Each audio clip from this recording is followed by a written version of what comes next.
Pieces flying in the air, clock is ticking, no time to spare. Colors blend into the scene, solving puzzles like a dream.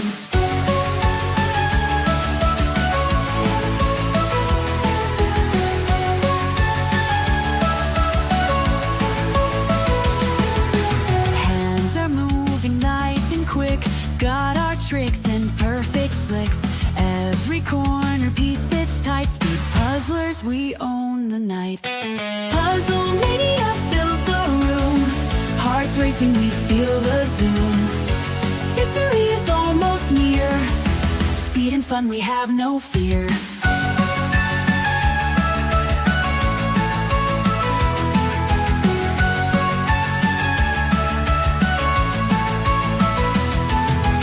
Puzzle pieces like a storm, shapes and edges we transform. Patterns forming under stress, speed puzzling at our best. Every second counts today. Focus sharp, don't drift away. Lost in pieces we unite, building worlds with all our might.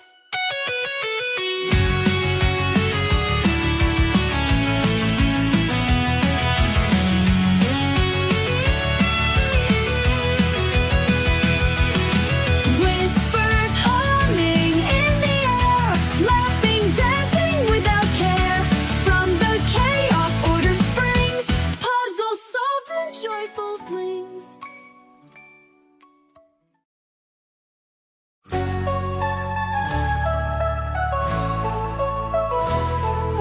Pieces flying in the air, clock is ticking, no time to spare. Colors blend into the scene, solving puzzles like a dream.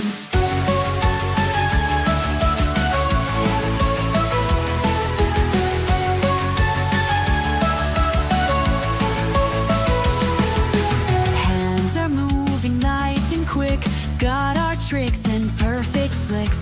Every corner piece fits tight, speed puzzlers, we own the night. Puzzle mania fills the room, hearts racing, we feel the zoom. Victory is almost near, speed and fun, we have no fear.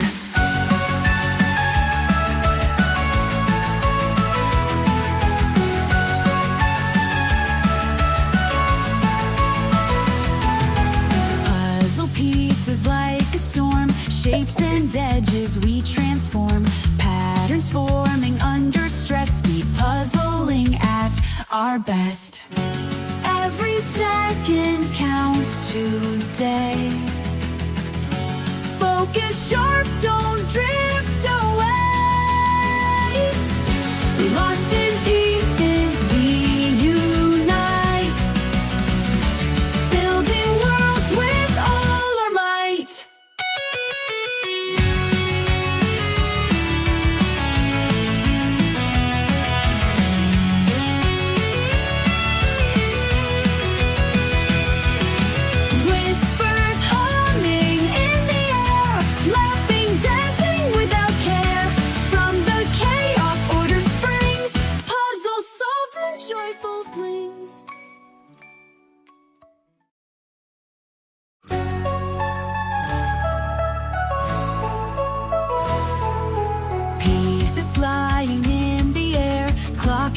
working, no time to spare. Hello everyone, Colors and blend welcome to into tonight's the competition. scene, I hope you can all solving hear me puzzles fine. like a dream. So this is a solo competition, and today we have our 8 participants. Welcome to our viewers Hands are on moving YouTube light who are and following quick. along. Got We our always look tricks forward to and your perfect comments. flicks. We always Every enjoy the corner interaction piece during the fits tight. competition. Puzzlers, we own the night. And Puzzle don't worry if mania you fills have the wrapping room. paper that's Hearts stick next to racing, we feel the the roses, zoom. to the red Victory flowers. is almost near. Just like last time when we run Speed out and of fun, a we have particular no paper, fear. we just take the next one.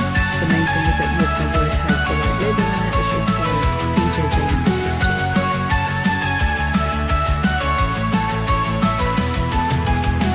Puzzle pieces Alright, like so a today storm, helping shapes me, and we have, edges we Catherine transform. and Patterns SJ. forming under stress, speed puzzling at our best.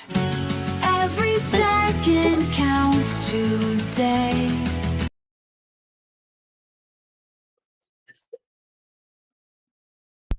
Okay, hello, sorry. I just realized I still had the music playing, so the people on YouTube were hearing me talk over the music. I'm sorry about that. There's just too many buttons here. There's too many buttons. There's always something to forget to click. So hopefully on YouTube you can hear me now without the music playing in the background. And yeah, we'll be starting in 8 minutes and more people are joining the meeting. So yeah, hi Catherine and SJ. Hello. Hello. Yeah, so because it's the last competition of the year, I thought I would ask the question, since both of you are also participants. You've also joined in and have been on the other side. What has been your favorite puzzle from the Euro Jigsaw Jam, or puzzles? Which ones have you really enjoyed this year? Well, I was thinking about this, and I think I have to go with one of the first ones that I participated in, which was the Pieces and Peace one, View of Amsterdam, where like it's like a view from a coffee shop, and you see like the Amsterdam houses. So yeah, it's been a puzzle that I've been going back to a bunch of times and like building it again and again. So I'd say probably that's my favorite one. Yeah, that's lovely. I've also done that one a couple of times. That's actually like one of them, probably like the second most popular puzzle in my shop. So the other one that was bought more often was from the same brand, but it was called 9 Streets Amsterdam. It's actually by the same artist, and they're both beautiful. Yeah, what about you, SJ? Which has been your favorite? I think I suffer from grass is greener syndrome, because I think probably my favorite ones are ones that were in competitions I wasn't part of, actually. Well, that's a good one that Catherine mentioned, but also I liked the CherryPazzi with the 4 rabbits. I liked that a lot, actually. But also, if I'd been in that competition, I might not have liked doing it, and that might affect my feeling. But of the ones I've done, I think probably the 1,000 piece CherryPazzi, the sewing machine was probably my favorite. So I guess I like CherryPazzi. So yeah, that's great. So yeah, if those who are following along, you're also welcome to write in the comments which ones you've enjoyed, if you've participated, which ones you've enjoyed doing or you've enjoyed watching. So then I'll ask the next question: which one is your least favorite? It's hard to say. Maybe the Jan van Hasteren school one. Find the mouse. Yeah, just because everyone knows how much I don't like Jan van Hasteren. So I think it has more something to do with that than with anything else. Because there were some puzzles, that I didn't enjoy that much when I was doing it as a competition puzzle, but then I've enjoyed it when I did it a second time or a third time. Just that I haven't done the Jan van Hasteren one at all afterwards, and I just kind of want to forget about it. So Yeah. I'm Anything jump laughing. out to you, SJ? Well, two things. Well, the first thing is I'm laughing because Catherine, we're doing Jan van Hasteren on Monday. Oh, So I'm sorry, Catherine, because I think I chose that. But at any rate, probably my least favorite, goes without saying, was the Misfit toys. Well, just not for me, unfortunately. yeah, we had really mixed feelings about that puzzle. That was like the most controversial pick, I think. Polarizing puzzle. Mm. Yeah. And then the next question would be, have you discovered a new brand through the competitions that you would like to continue doing, or that you thought, oh, this is great, I'm going to buy some more of these, or I really enjoyed that one? Yeah, I mean, I've discovered loads of brands through the competitions, and I think that's one of the things that I like about the competition the most, is that you kind of expose us to like all of these different brands. I really enjoyed the Hush Puppy. Is that what it's called? Mud Puppy? Mud Puppy. Yeah. Yeah, even though that was also a tough one for the competition, but I enjoyed the quality more than I initially thought, just because the pieces are like so different from the like Ravensburger pieces that I'm used to. But I really enjoyed that one. And yeah, I mean, it's great to speed puzzle some other brands than just always Ravensburger. So in that sense, I think it's really cool to get to try them out. I think for me, CherryPazzi has been my discovery, my favorite discovery through EJJ, and definitely I'm going to be buying some more of those directly at some point, especially the 1000. I enjoyed 500 as well, but the only thing is I just wish they had a more mixed cut rather than just standard shapes. It's the only tiny criticism I have of them. But yeah, there's one brand I've learned to avoid through EJJ, which I won't say unless you want me to. But just poor quality. Poor quality is the only problem with who I'm thinking of. Yeah, well, you can say it. That's Truffle. Just they always seem to have like so many cut problems and missing pieces. Okay, and yeah, extra that's pieces true. and Yeah, so with Truffle, we did have first of all, we had extra pieces. No, we had too many pieces coming out connected. No, that was Clementoni. But it was Truffle. No, Truffle, the first one we had, there were 30, somebody had 30 extra pieces, and in the next one, somebody had 100 extra pieces. So yeah. No, I've taken that on board, and it's in my considerations for future competitions. All right, well, thanks so much, Catherine and SJ. We'll just check in now. I think we're ready to do the reveal. All right, so yeah, Mooney said Colourful Stairs from Clementoni was her favorite. Least favorite was Dutch Welfare from Truffle. Madara said her least favorite was Bora Bora from Bluebird, but favorite was CherryPazzi. Very nice. All right, everybody, let's see what we've got today. You may unwrap the puzzle and remove the plastic wrap.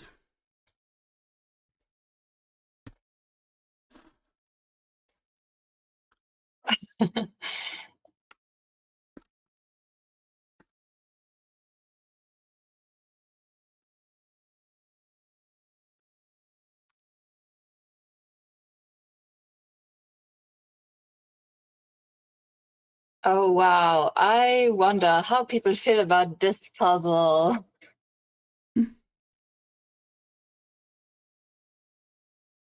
Yeah, I see like people discussing, thinking about strategies, pointing at different parts of the puzzle, things that they can maybe sort out. Yeah, so remove the wrapping and the plastic wrap, and then place the box back in the middle of the table in full view with the lid on top.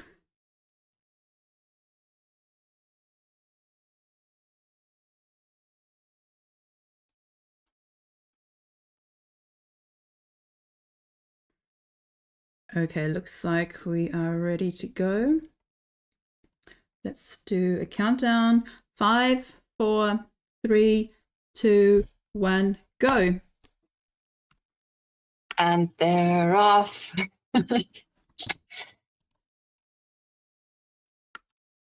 Yeah, this is going to be exciting, the last race of the year.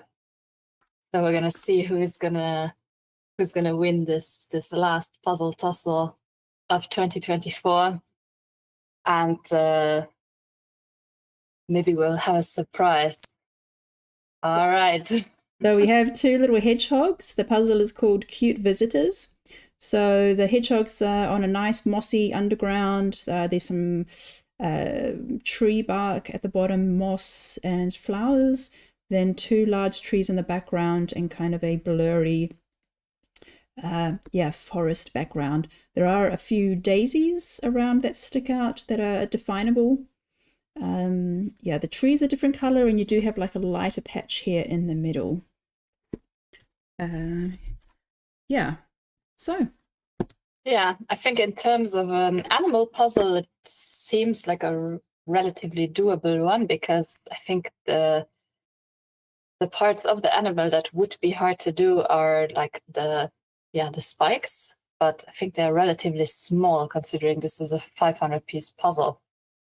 So I'm curious to see people's strategies. So we're going to start at the top of the alphabet because last time, once I got to the A's, then started towards the end, and once I got to A and B, then somebody was already finishing. So we missed out on some people at the beginning of the alphabet. So on screen, A.M. is Anna from Germany. We have Agnesa from Latvia. Aina.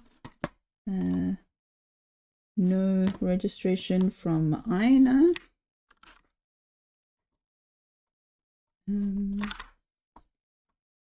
Sorry, there's a lot of in the last 10-15 minutes there were a lot of registrations.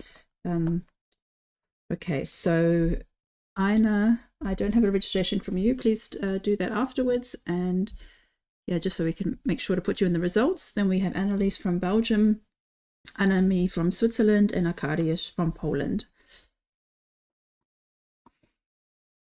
So somebody in the chat was asking, how can we sign up if we want to participate? Because they haven't heard us talking about it on the stream yet. So you can follow, I think the easiest way to do it is to follow Speed Puzzle EU on Instagram, and there Michelle will post when new puzzles are going to be put online, and how you can purchase them, and how you can participate in the thing. Or you can keep a really close eye on the website itself and just check it every time.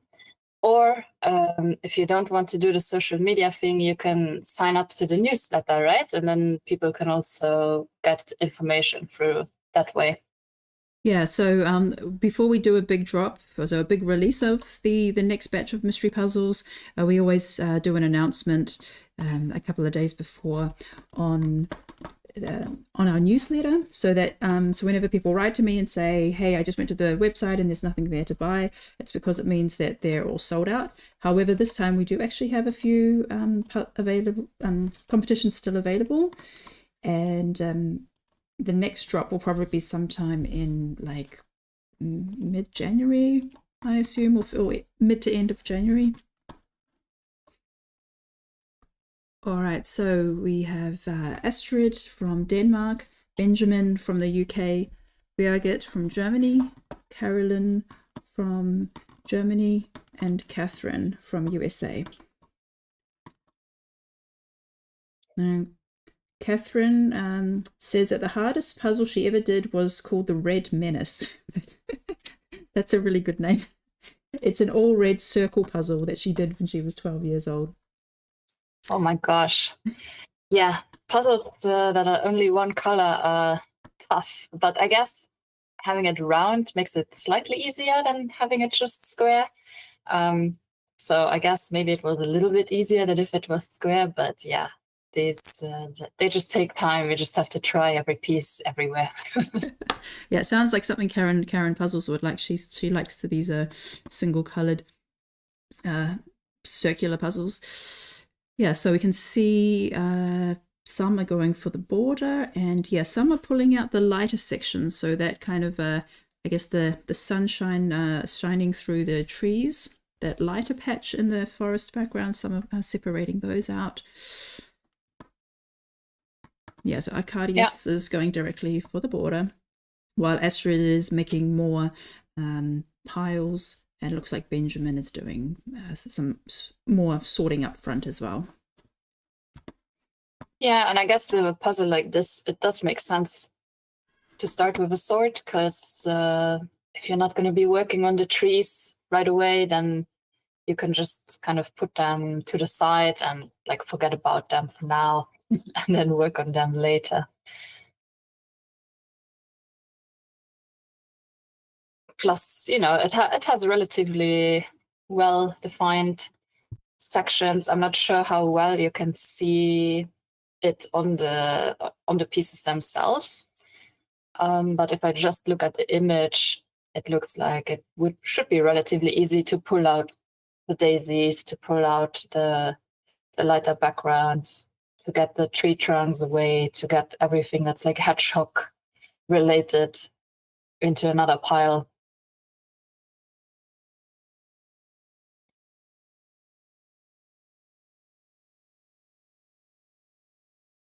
Oh, and we already have our first guess. 2 guesses for time. Vicky thinks 46 minutes. Yeah.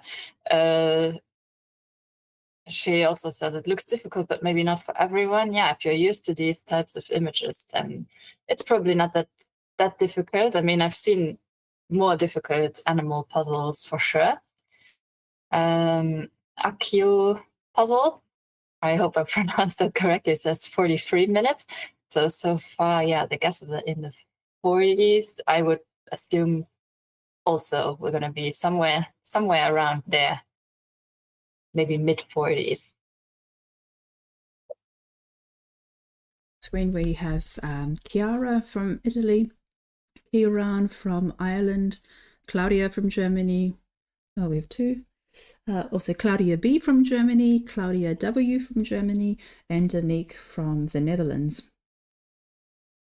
And Danique was one of the participants who performed well for the Dutch in the 3rd quarter this year. So we just released the results this week, and the Netherlands had 27 top 10 placements, which was far beyond any other country. Wow.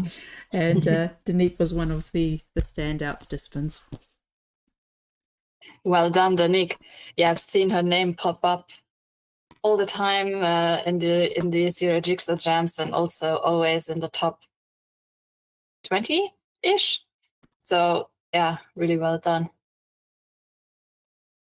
Yeah, with this batch of people, we see that most of them are working on the edge. Chiara has the bottom edge done, started working on the flowers. Kieran is working on the edge, so is Claudia, so are both Claudias.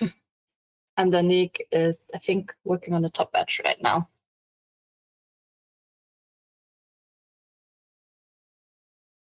So we have Dietmar from Germany, Elena from Latvia, Eliska from Czech, Ellen from the Netherlands, and Elodie from France. Yeah, Elodie's doing great. Her border is almost done. Just got a few gaps. So at 9 minutes, looking good. Oh, and we can see Astrid is going straight for the flowers. She's pulled out the white flowers with the yellow centers. Yeah, I would assume that those should be relatively easy to see. Ellen got started with the sun coming in from the top of the image. So she has that center section pretty much completed where we see the sun coming in.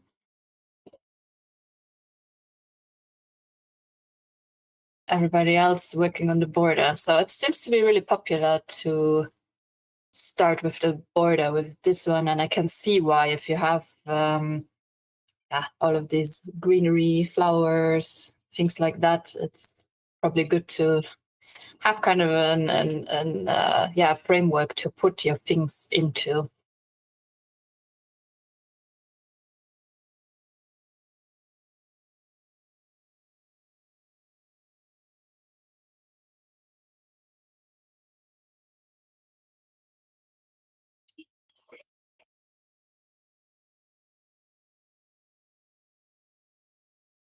How many pieces is the border? Is it around 100 pieces-ish? 80? Oh, Michelle, I can't hear you. Yeah. Oh, sorry. The border is on a 500 piece, about 86 pieces. Yeah. Did you hear what I said about Ellen? I guess not. No. So we asked the participants in the registration forms if there was anything they would like to share. Ellen mentioned that she has participated in the European Board Game Championship together with Inga, which is something I didn't know about. And she also mentioned that on their when they went to their first competition, their first team competition in the Netherlands, they had a flat tire on the way, and they actually got there quite late, but they still managed to qualify. So I'm sure that was pretty stressful. That's good. Well, if maybe if Ellen is in the top 3, I can ask her about what type of board games are they playing at the Board Game Championship, because I'm curious.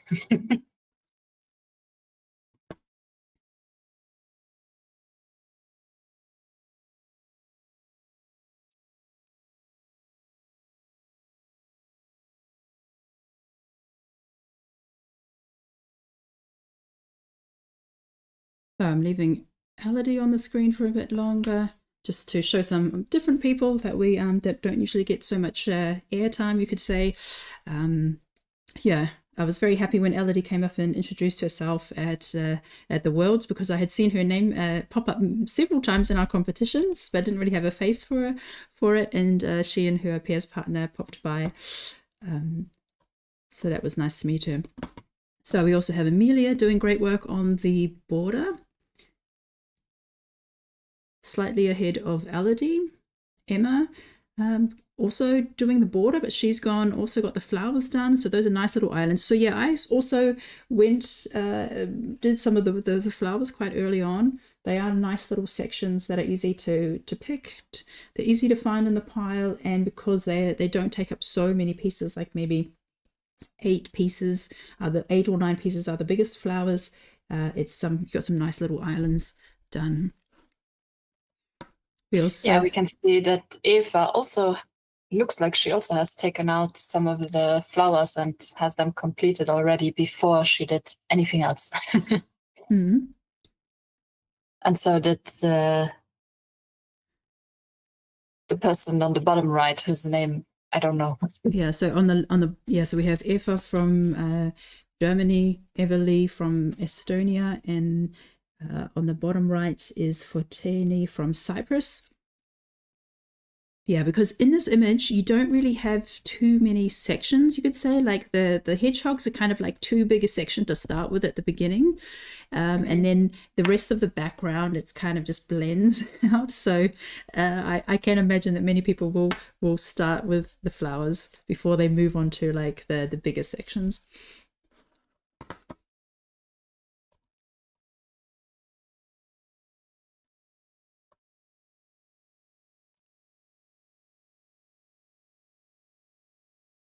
It's really interesting to see people's different ways of organizing their table. Like some people seem very organized and have all the pieces just in one small place. Other people have the pieces all over the place. I know like people have been making or like naming these techniques something, and I always forget what it is. I just like to call it like organized and chaotic. And I have to say, I'm kind of a mix of both, personally. I like to have the chaos in the beginning and then get more and more organized the longer I puzzle.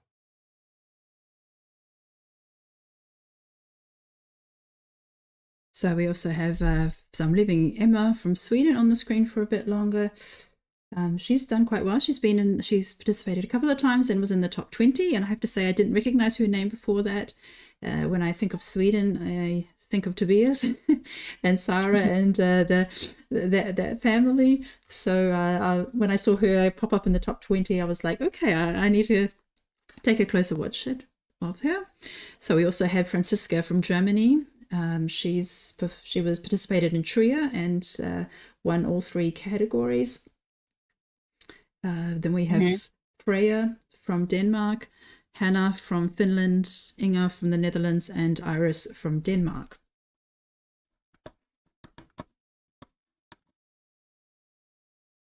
Yes, I really like how Freya is going straight for that gap in the background, as is Hannah.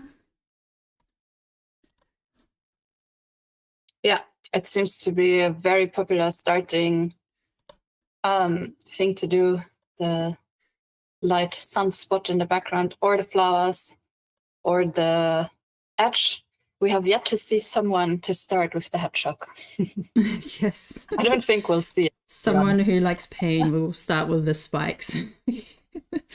Or a challenge, someone who's going to challenge himself for the final puzzle. So we have Iris from Germany, so Iris M from Germany, Iva from Czech Republic, Jenny from Finland, Joanna from Poland. So Joanna is one of the virtual assistants that helps out now and then, and I really appreciate that. And we also have Johanna from Finland. Yeah, so CherryPazzi is a Polish brand. So there are several Polish brands, Treffel, what's the other one?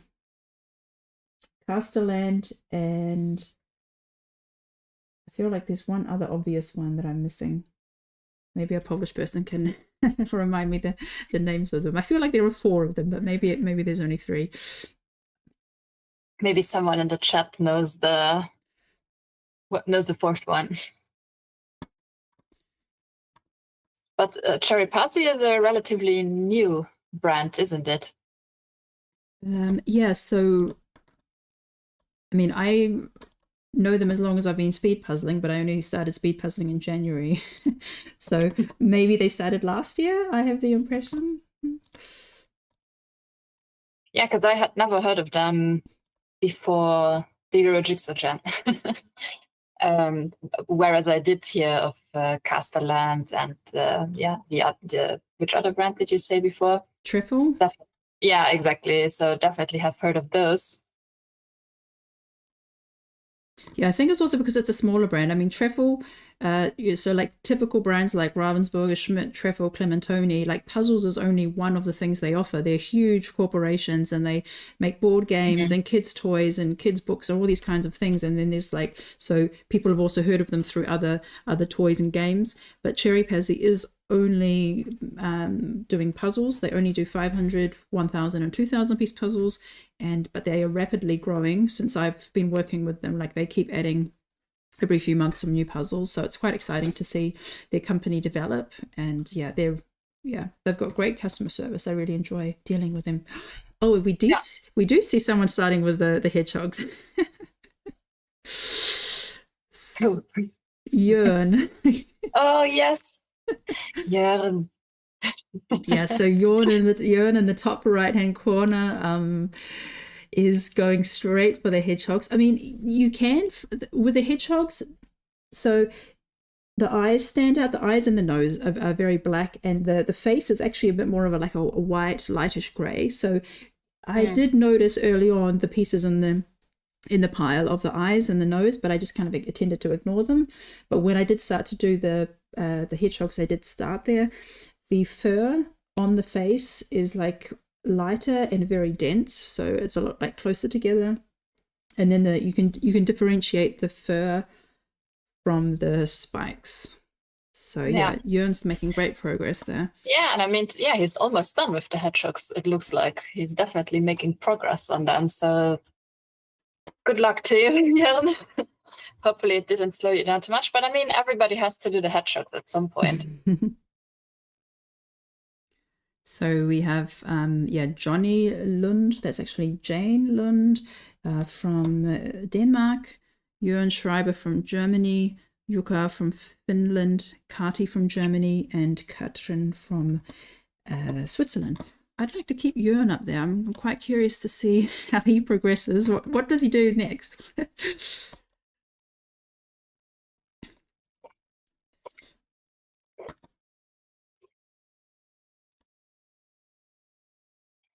Yeah, and then we also see that Jukka, I think, so far is the first one that started with the tree, which is also a unique strategy so far. So here we have Kim from the Netherlands, Kirsty from Finland, Lena from Germany, Leen from Denmark, and Lenka from Slovakia. So at Leen has actually got somebody in the background doing the same puzzles. So maybe she has a friend visiting. Okay, so there's 2 puzzles being built in. Very nice. Yeah, I wonder if that's an advantage. If you have somebody next to you puzzling, it's a different experience than if you're puzzling alone in your room. And okay, we are all in the live stream together, but to have like the somebody physically next to you that's also speeding, I think it's an advantage, I think. But also they're doing very different strategies. The person in the background has started with the lighter section at the top of the image, and Leen is working on the flowers and the areas towards the bottom. Looks like she's starting to do some of the ears and some of the features of the hedgehog faces. So they're doing completely different things. So they're not copying each other. Yeah. Lenka has been doing some great progress. She has worked a lot on the bottom section of the puzzle, so the easier section in the top middle she still has to do, and that's probably going to go relatively fast. It looks like she's kind of working her way up.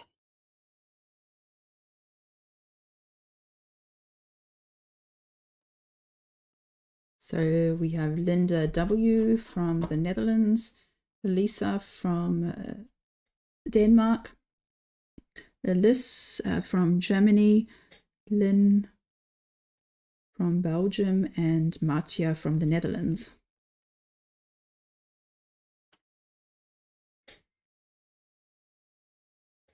So yeah, Marcia has done the opposite of Lenka. If you would have put both of their puzzles together, there would only be the middle section left to do. She started from the top and from the 2 tree branches, and it's looking good.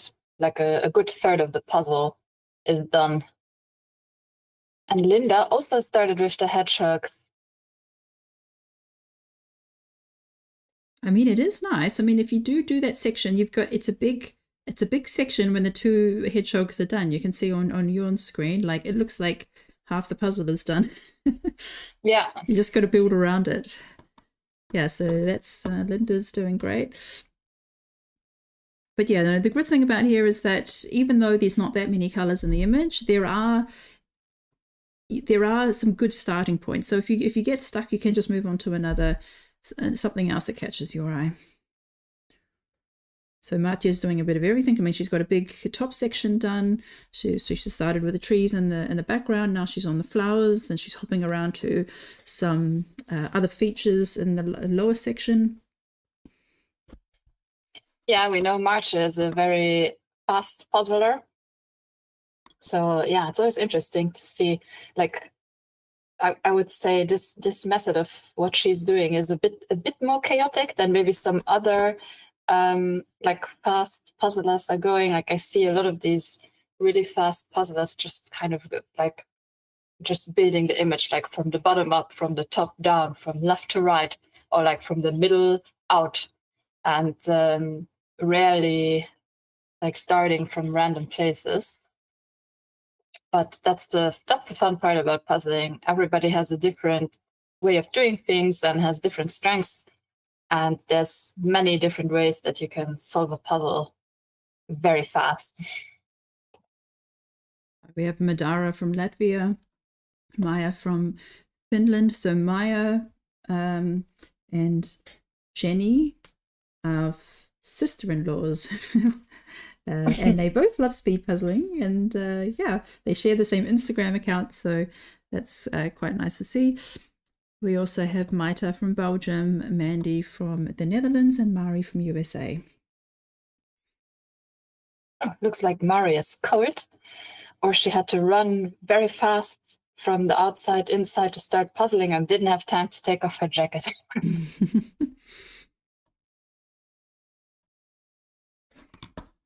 Well, I hope it's not too cold, because that's something that I struggle with, is when I have cold hands. It's really hard to puzzle because your hands get kind of more stiff and less nimble, and it's not so easy to like turn the pieces in your fingers when they are cold. So I really hope she's not freezing.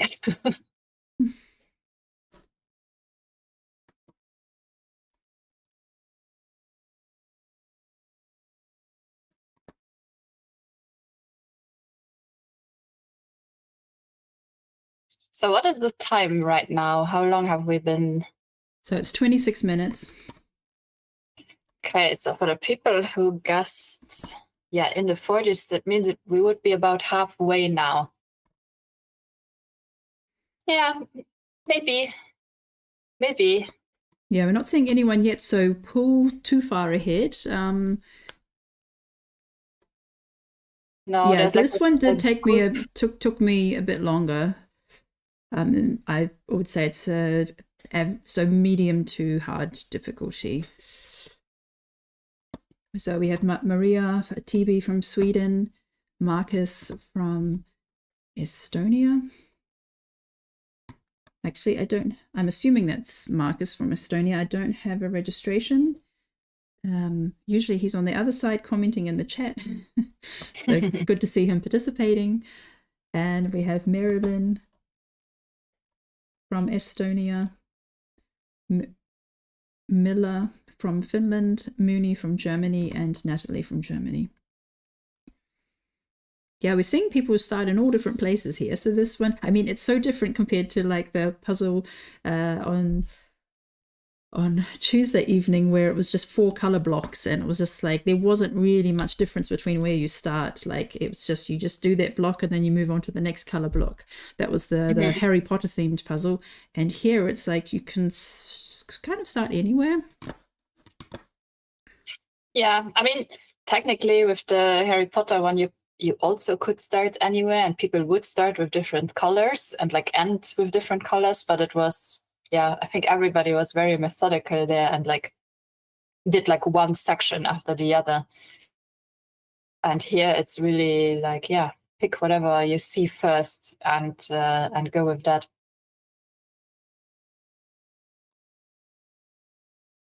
So I'm going to leave Marcus on the screen a bit longer.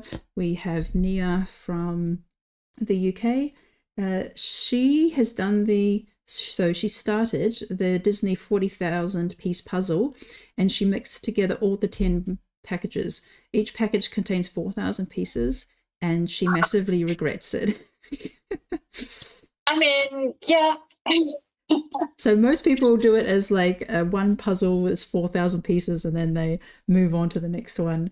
I wonder how many weeks or days it took to sort that one. But even just to flip everything, I mean. And where do you store 40,000 pieces? So it's going to be a legacy puzzle.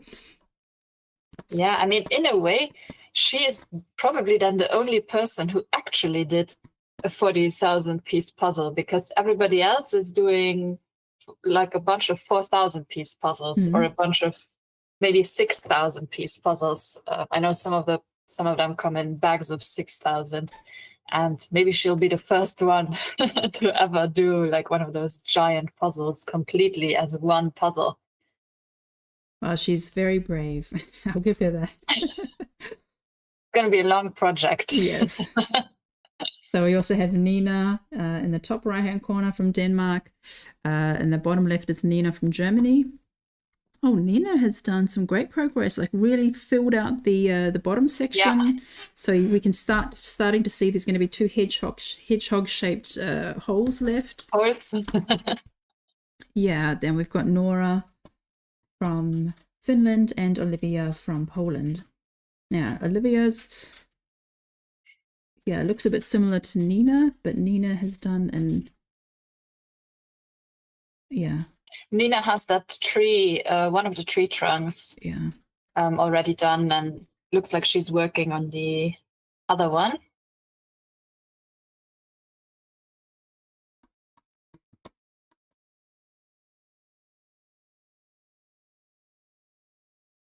So I'm going to leave Nina on there a bit longer.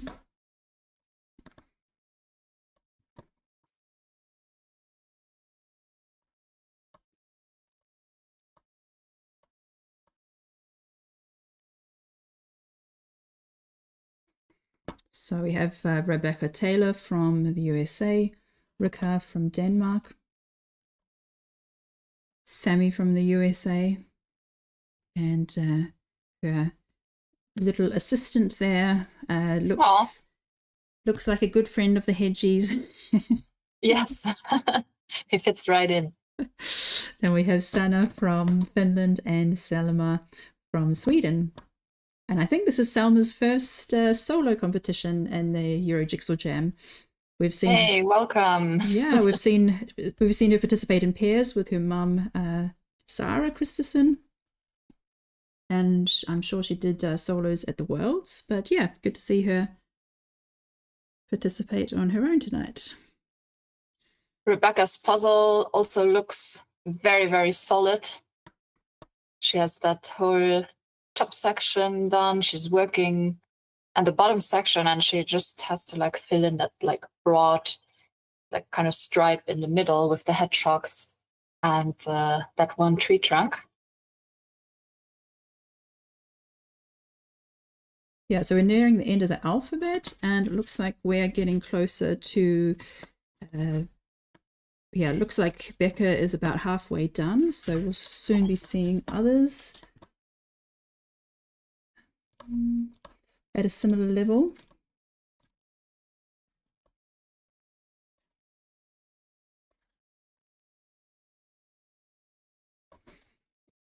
So we've got Simona from Germany, Siobhan from Ireland, Steffi B from Germany, Stein from Belgium, and Susanna from Germany. So Steffi B has been doing a bottom-up approach.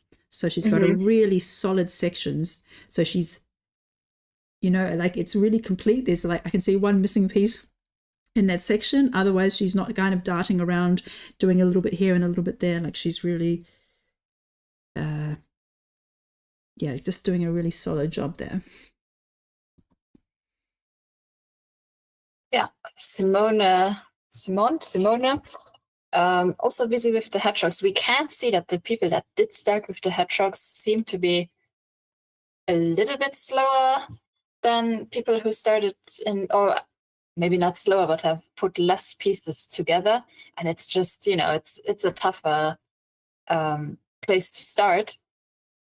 But like I said before, everybody else will also have to do the hedgehogs at some point.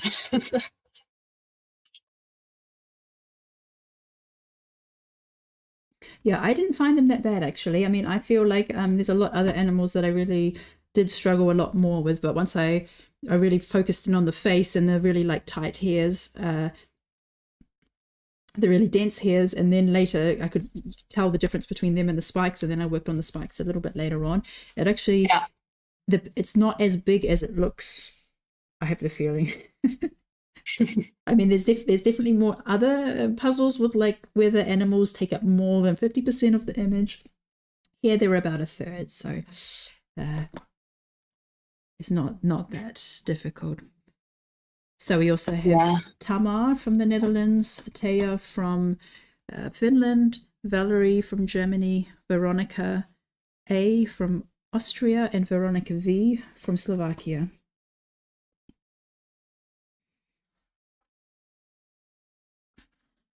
Yeah, and Veronica V is doing a little bit here, a little bit there, so kind of doing the whole puzzle at the same time, like some of the hedgehog, some of the background. So yeah, it looks like she's done kind of the delineation line between the hedgehog and the background. So it kind of looks like she has the hedgehog outlined on both sides. And then she just kind of has to fill it in. And Veronica A has, doing all of the background, and we're going to see her tackle the hedgehogs last. Yeah. Yeah, I had done previously also from CherryPazzi that puzzle with the piglet in the flower meadow. And there I would say the pig takes up probably like 80% of the puzzle. It's like just that and flowers. And that was pretty hard, but also not as hard as I thought it was going to be going into it. So sometimes we freak ourselves out by thinking something's harder than it actually is. So Yasmin is doing amazing. She's basically done a top-down approach, and she's at the point, like all the background is done. She's just filling in now the hedgehogs. And yeah, so she started what's further away from her and then working in towards the bottom. And the bottom part goes really quickly. So it's going to be interesting to see what she does. Yeah, I think it'll be hard for the virtual assistants to tell us who's in the lead, because everybody's taking such a different approach, and it's really hard to kind of guess who's going to finish. Emilia Lieberman is doing really, really well. She has the hedgehog-shaped holes in the middle of a puzzle. And she's filling in that gap there at the top. And we see from the faster puzzlers a lot of hedgehog-shaped holes.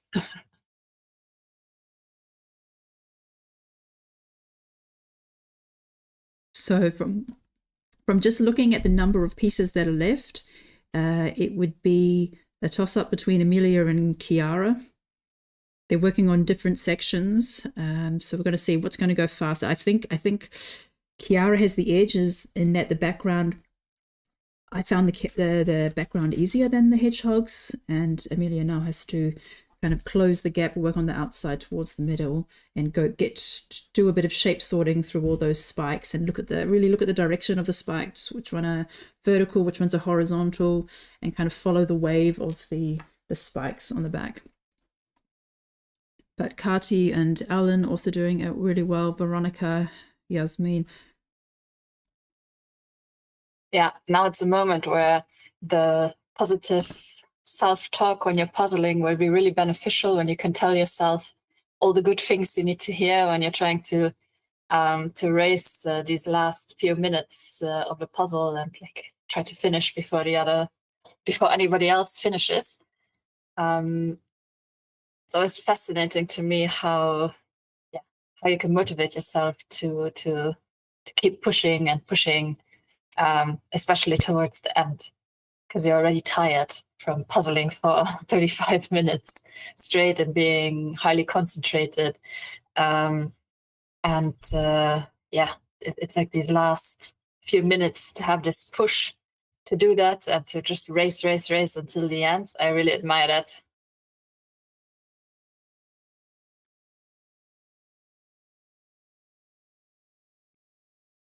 Okay, Chiara brought all of the pieces closer to where they are missing in the puzzle, which I always think is a good strategy, because then you don't have to look so far to the side to pull the pieces where they need to go, but the way that your gaze is only going like a small distance always back and forth makes it easier to spot where they need to go.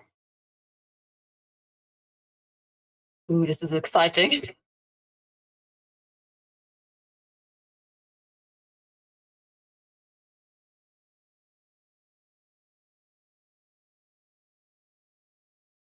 The last 20 pieces for Chiara and Amelia.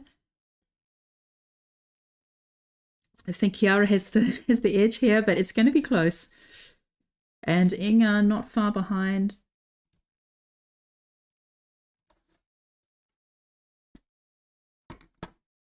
Hannah is also on the home stretch, just filling in the hedgehogs.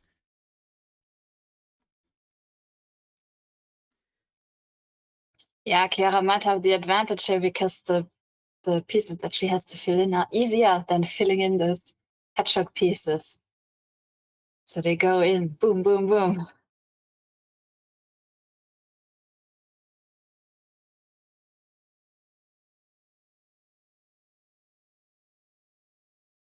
And 5 pieces for Chiara. Just single gaps here. Oh, well done. Yeah, I mean, Chiara is really good at color blocks, skies, gradients, backgrounds. So yeah, no, that's a great win for Chiara. Yeah, but she's a great all-round puzzler anyway, and knowing that she's also the leader of the point system from the Euro Jigsaw Jam over the course of the last quarter, this is just like affirmation of the consistency. Yeah, and so if anyone's thinking, oh, I don't have a chance because Chiara's winning all the time, in this quarter, which ends today, she was traveling a lot, so she didn't participate as many times. So there's going to most likely there's going to be a different winner. I haven't had a look at the numbers, but we'll find out soon. And the cat is there.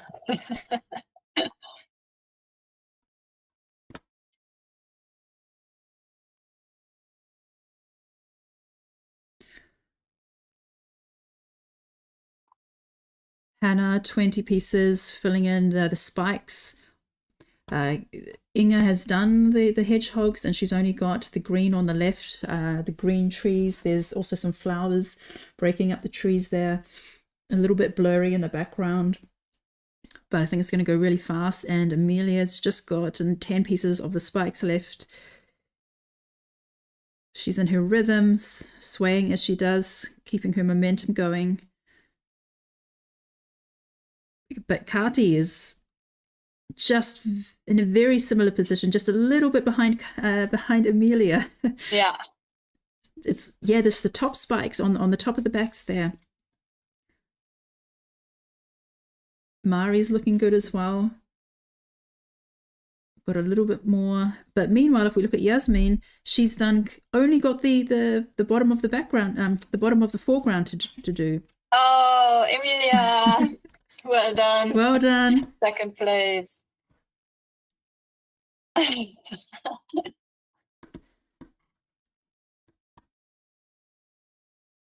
had some extra support today. Not only Prim Prim was there, but there's two other ones.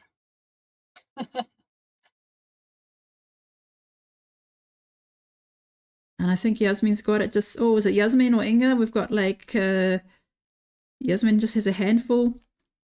And I don't know anything about Yasmin except she's from Germany. And she was a bit of a surprise. She did get in the top 10 recently. Okay, now she's got to run around the coffee table. Yes. Oh, Kati. Kati is done. Yasmin. Oh, Nina. Okay. Oh my God. So just straight after, that was like 1 second apart. We just saw Kati, then Yasmin, then Nina. And now Hannah. And Inga is going to be close up behind. All in like the span of 5 seconds.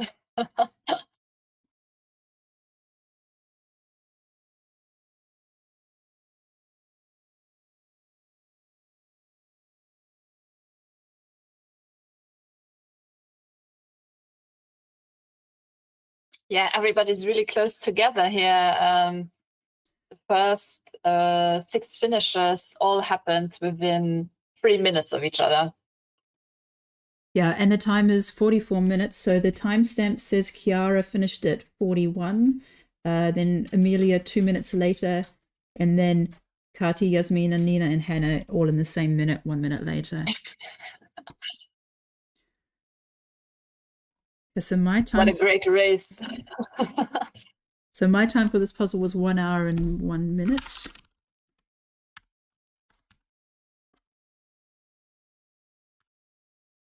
Yeah, which is an amazing time. Also, the fact that there's so many of these past puzzles so close together. Oh, Inge is also done. Good job, Inge. Is crazy to me, and they're all so close together, which just kind of shows the high level that these puzzlers have here, and yeah, it's really cool to watch.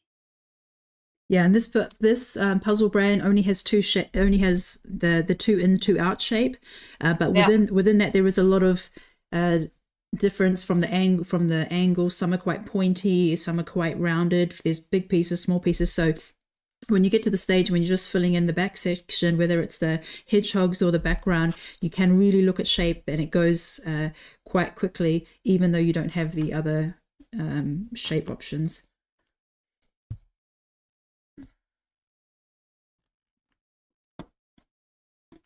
Yeah, you can't really do much shape sorting with the CherryPazzi puzzles, but honestly, so far, all of the images, I didn't have to resort to shape sorting with them anyway. So in that sense, it didn't really matter yet. And again, 3 finishes in the last 10, 20 seconds. Olivia, Lenka, and Steffi B.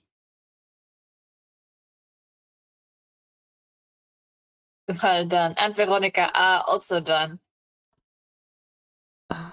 That just went so quickly. As I had people on the screen, they were just disappearing off the screen, and I didn't get them in time. So I just saw after Veronica had done. But this is going really fast, and now Astrid is done as well.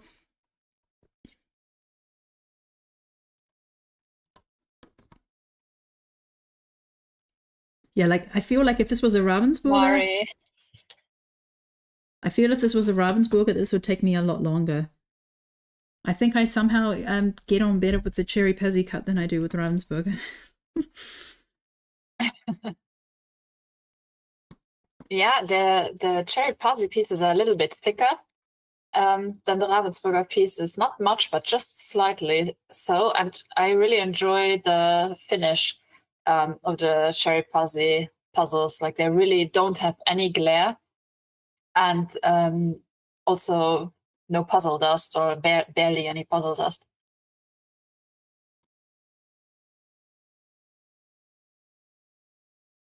Yeah, and I just want to, so let's do a recap. Let's see, have we got a top 10? First, Chiara. Second, Amelia. Third, Kati. Fourth, Yasmin. Fifth, Nina Schicks. Sixth, Hannah. Seventh, Inga. Eighth, Olivia. Congrats to Olivia, first time in the top 10. What did I say? Olivia was 8th. 8th. Yeah, Lenka 9th. Steffi B 10th. Veronica A 11th. Astrid 12th. Mari 13th. Martia 14th. Ellen 15th. Okay, that went fast. Top 15, everybody under 50 minutes. That's an amazing accomplishment. 15 people of how many were there in total? Around 80 managed to finish under 50-minute mark. That's really impressive. Veronica, okay, 16 people. There's probably going to be a couple more that are going to finish under the 50-minute mark.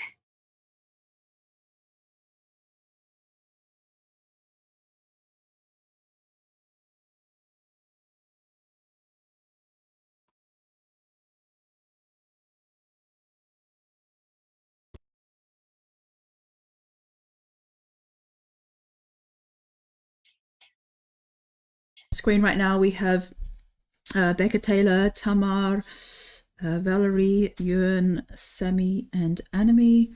Looks like the next to finish will be Anami.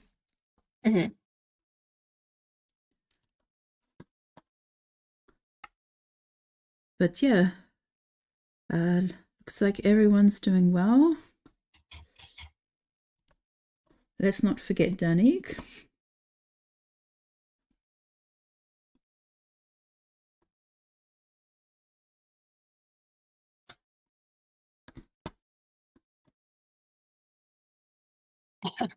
Astrid says in the chat that she was very scared when she saw the picture, but it ended up being very fun and that there were lots of different fun textures in the puzzle.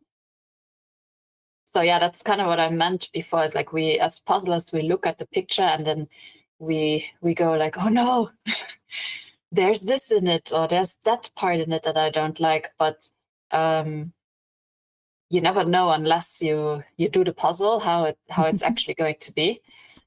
So maybe we should like not try to have any preconceived reactions to it, especially if the reaction is negative, and focus only on the good reactions we have to the puzzle.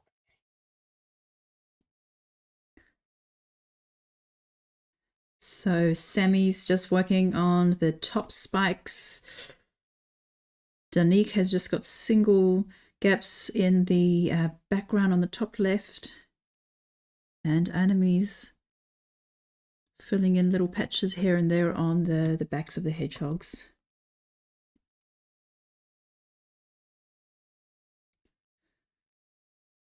Oh, and Rebecca's done. Yes, well done. Oh, Anime just got in there a moment earlier. Anime followed by Becca Taylor. Yeah, well done, guys.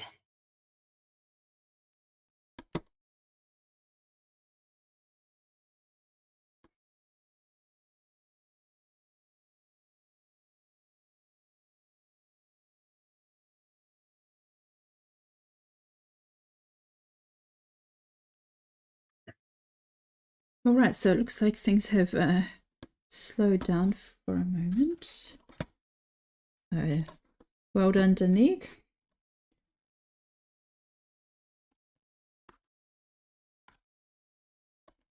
So then let's bring in our winner for today, Kiara.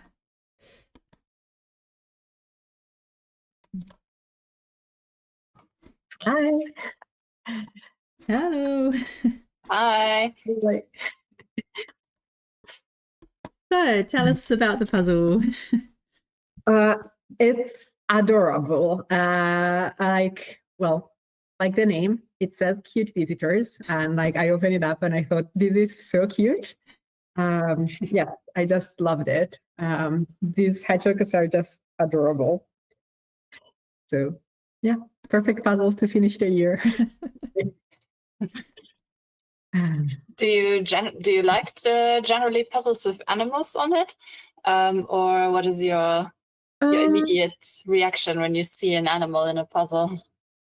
I think I don't have like a strong negative reaction just because there's an animal by default, especially if they're cute. I like them. Like I don't care whether the story is difficult or whatever. Like if it's cute, it's cute.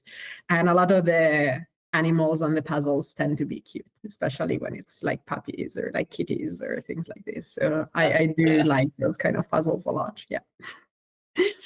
So tell us maybe a little bit about how did you, like, what was your year like in terms of puzzling?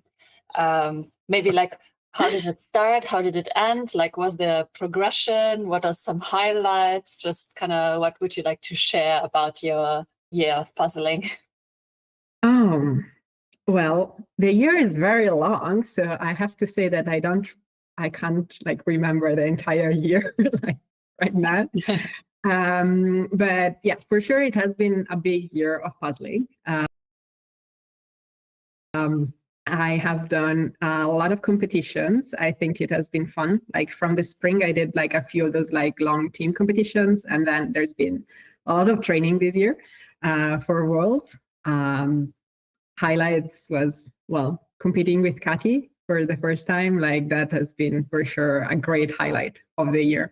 So, you know, training with her, and then like actually going to Worlds, and you know, our second place at Worlds and all of that. Like it has been a great year, and it still feels to me like it's a crescendo. Like every year, like there's more. Like I have more friends, there's more community, there's more puzzling, there's just more. And oh well, the AJJs have also like popped up in the middle of the year. Now that I think about it, like they haven't been here forever.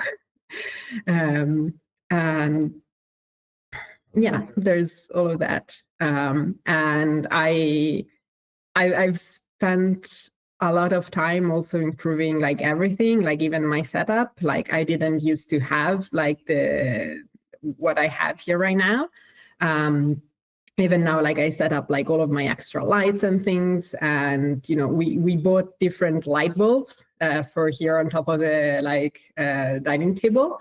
Like yes, I used to have, you know, a normal yellow light single one. Now I have two lamps instead of one, and I have like these color changing light bulbs, not the color changing, but like the ones that like change from, you know, that can replicate the sun versus like warmer light and colder light. Yes, and they do like really like super white light that is kind of like daylight and all of that, very strong. And I have like also like I think it's called a softbox, but I'm not sure that's the name. Like those big lamps with the like white screen in front of it, like the ones like the photographer style lights. Yeah, so I have one of those like now set up here, like to help with like reducing glare and things. So you have like lights coming from different directions, basically. Yes, and I didn't have like all of these a year ago, but obviously like it helps for the colors. So in that I'm still trembling a bit. Especially now when it's darker outside. Also when these like I remember when the competition started, it was still daylight outside at 7 o'clock. And now it's very dark, so you really need those lights, and having just one light that's kind of shining from above will produce glare, and then you kind of have to move like around in order to like see the colors better. So that's a good tip for anyone who's struggling with lighting. Just see if you can maybe get a light that you can shine from another angle. And I would say also like consider trying getting some lights like that have like the white, like the pretend like daylight color, like whatever like the proper names for those are. It's really different, like seeing the puzzles, like the colors are very different from one to the other. And I don't know, like it's not like it's completely another thing. Like maybe like you can do it also with like the yellow fake lights, like you just get used to seeing like different colors. But this is more like similar to what you do if you are like puzzling in daylight. So like I'm more used to normal, real colors in a sense. And yeah, I guess like we could notice that too, like at Worlds. Like I remember like this year, we noticed like there was a lot of glare from one of the big screens on some of the tables close to there. And like for me, at least, like the problem was not really like competing during daylight or competing like with the fake light when it was evening. It was like if you're sitting below the screen and it changes from, you know, white to like yellow and like so on and so forth, like that was very annoying while puzzling. So yeah, set up your lights would be an advice for everyone. Could you say that over the course of the year, you have looked at the puzzling more like a sport, more like something to take a bit more serious in the sense that like, yeah, I'm going to invest now in the light? Or has that been something that you were already thinking before? It's just that now kind of you... Because maybe because of the Euro Jigsaw Jams that you're competing more at home? I started thinking about this last year, but then like I think like slowly over the years I've been more committed to it also as a sport. And yes, I've invested more into actually thinking about my setup, etc. And yeah, like probably like I wouldn't like put my softbox up now if it wasn't for the AJJ. Like sure, 5 minutes of work, but it's still 5 minutes too much for like me just doing a puzzle in the evening. So the kitchen light being able to change is really comfy because like I just click a button and it's there and it's very easy, low effort. While the softbox, I think I had the softbox already. Like I first bought those and like at the beginning I started like only using those, etc. But then in reality, like it takes too much time, and then like making it easier for me by just having the light bulb helps. Yeah. And yeah, now I've started like taking them out. I tried this for the last few AJJs, and I think it might have helped me. That plus the boost of seeing Kathy and last weekend, and I don't know.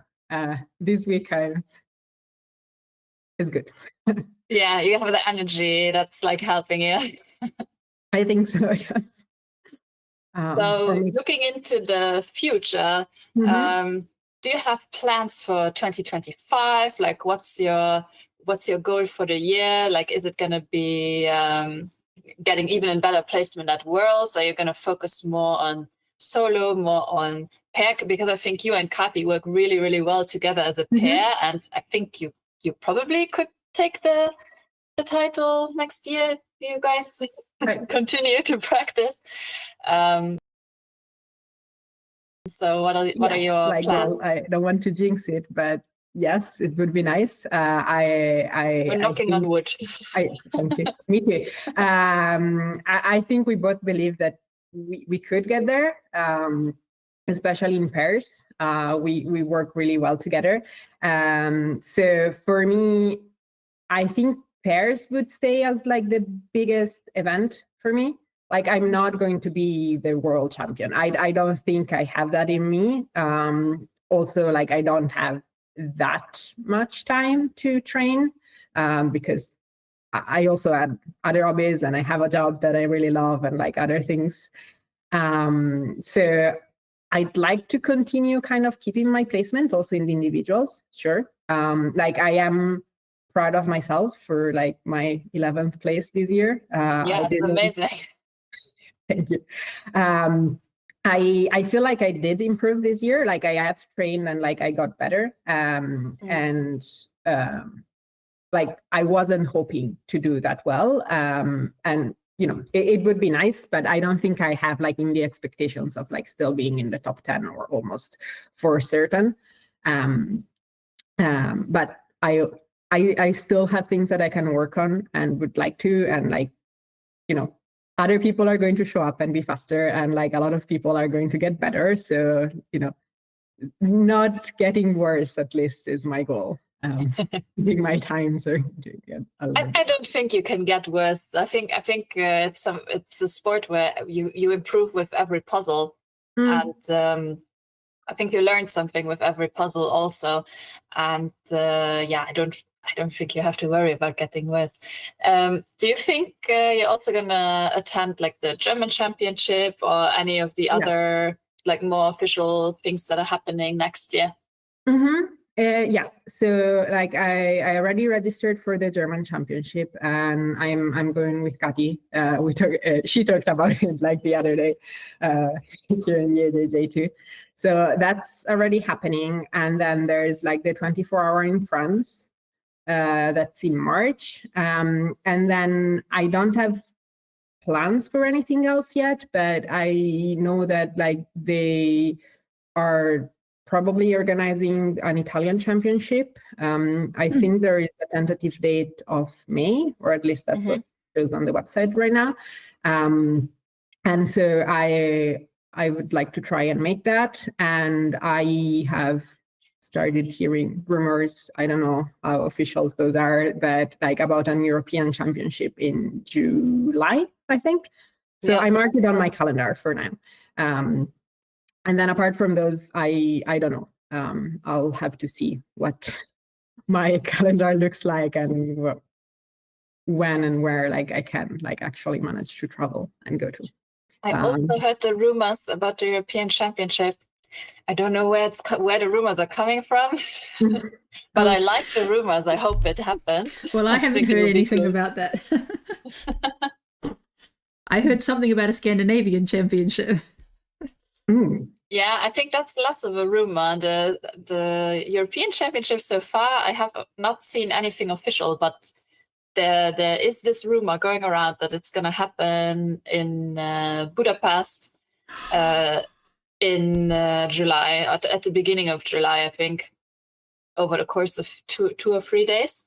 So that would be really cool. And then yeah, to have like kind of a bigger European event before Worlds, to kind of gauge like what's happening in Europe would be amazing. And I would love to travel there. I've heard it's a nice city.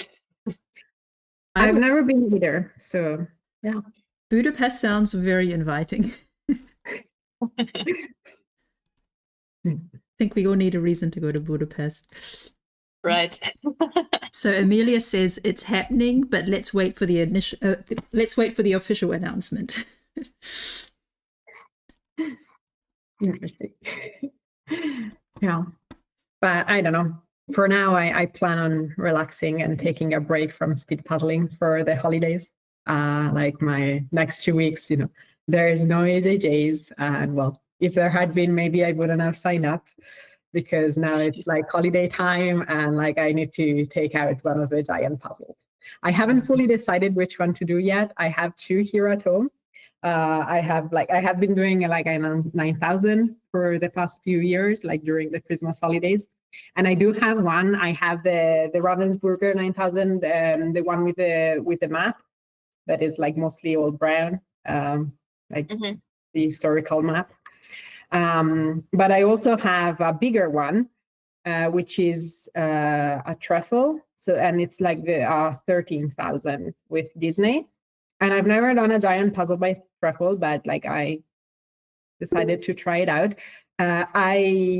According to the measurements, hoping they are correct, I think it has smaller pieces because it is as big as the 9,000 from Ravensburger, so it should still fit on my boards, like on the floor for me. And that's why I said, well, I will try it. But now I have to pick which one to open. So that's going to be the decision of tomorrow when it starts. What are you going to base your decision on? I don't know. Not yet. Just what you feel like. Yes, I think it's going to be gut feeling. A little bit, I'm tempted to do the big truffle one because it's like, kind of not new brand. I've done smaller puzzles, but new brand for the giant puzzle, and it's like, why not? And the fact is that they might be the same difficulty or the same amount of time, because like the map from Ravensburger is really like all the same color. So I think it's going to be harder than the Disney one that is very colorful from Truffle, despite that having more pieces. So I cannot even say like I will pick the one that I will finish faster. So I don't know. Well, that's a great thing to do over your holiday and into the new year. And then I hope you finish it in 2 weeks. If I don't, I will finish it like during January or February. That has happened before, but like the big chunk of it needs to be done during these 2 weeks of vacation, because otherwise I don't know.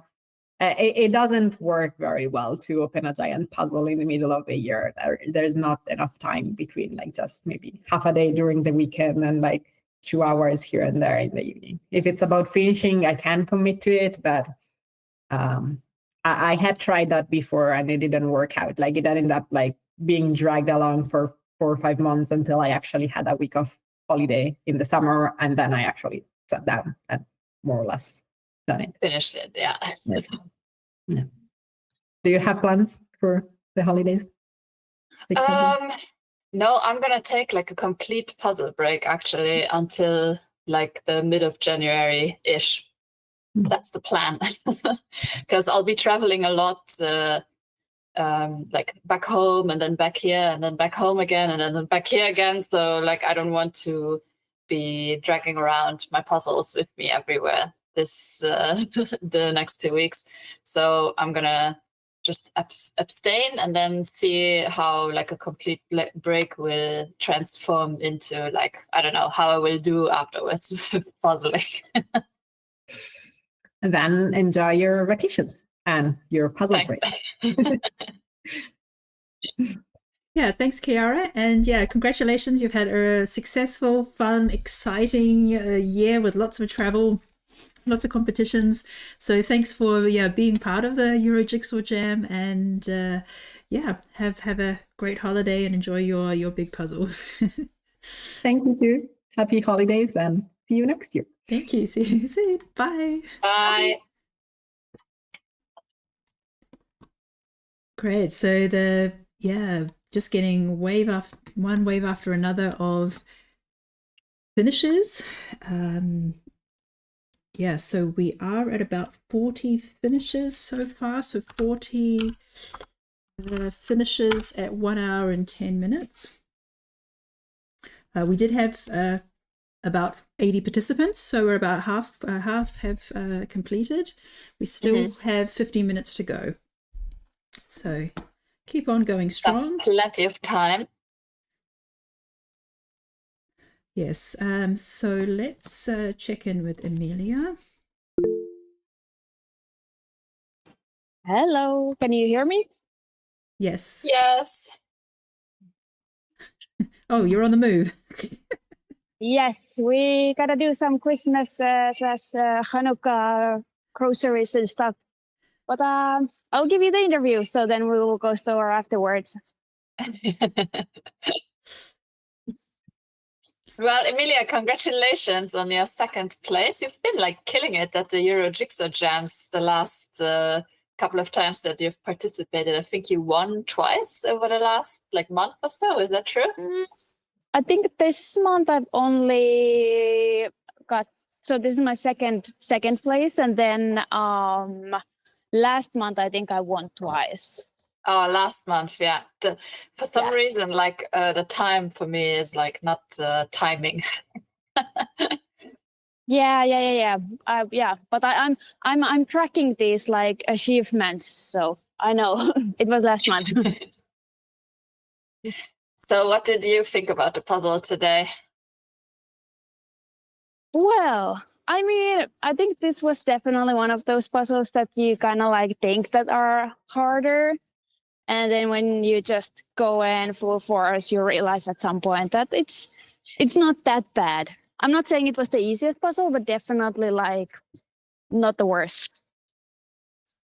Yeah, that seems to be like kind of the reaction that people are giving us in the comments, that like they all thought it was easier than what they initially thought when they took it out of the box, which it looks a little bit intimidating. You go like, oh no, green. Yeah, I think it really helps because worse are like those puzzles where you really don't, if you have like a piece and you actually have like no idea what area it's going and you're like, eeny, meeny, mo, where does it go?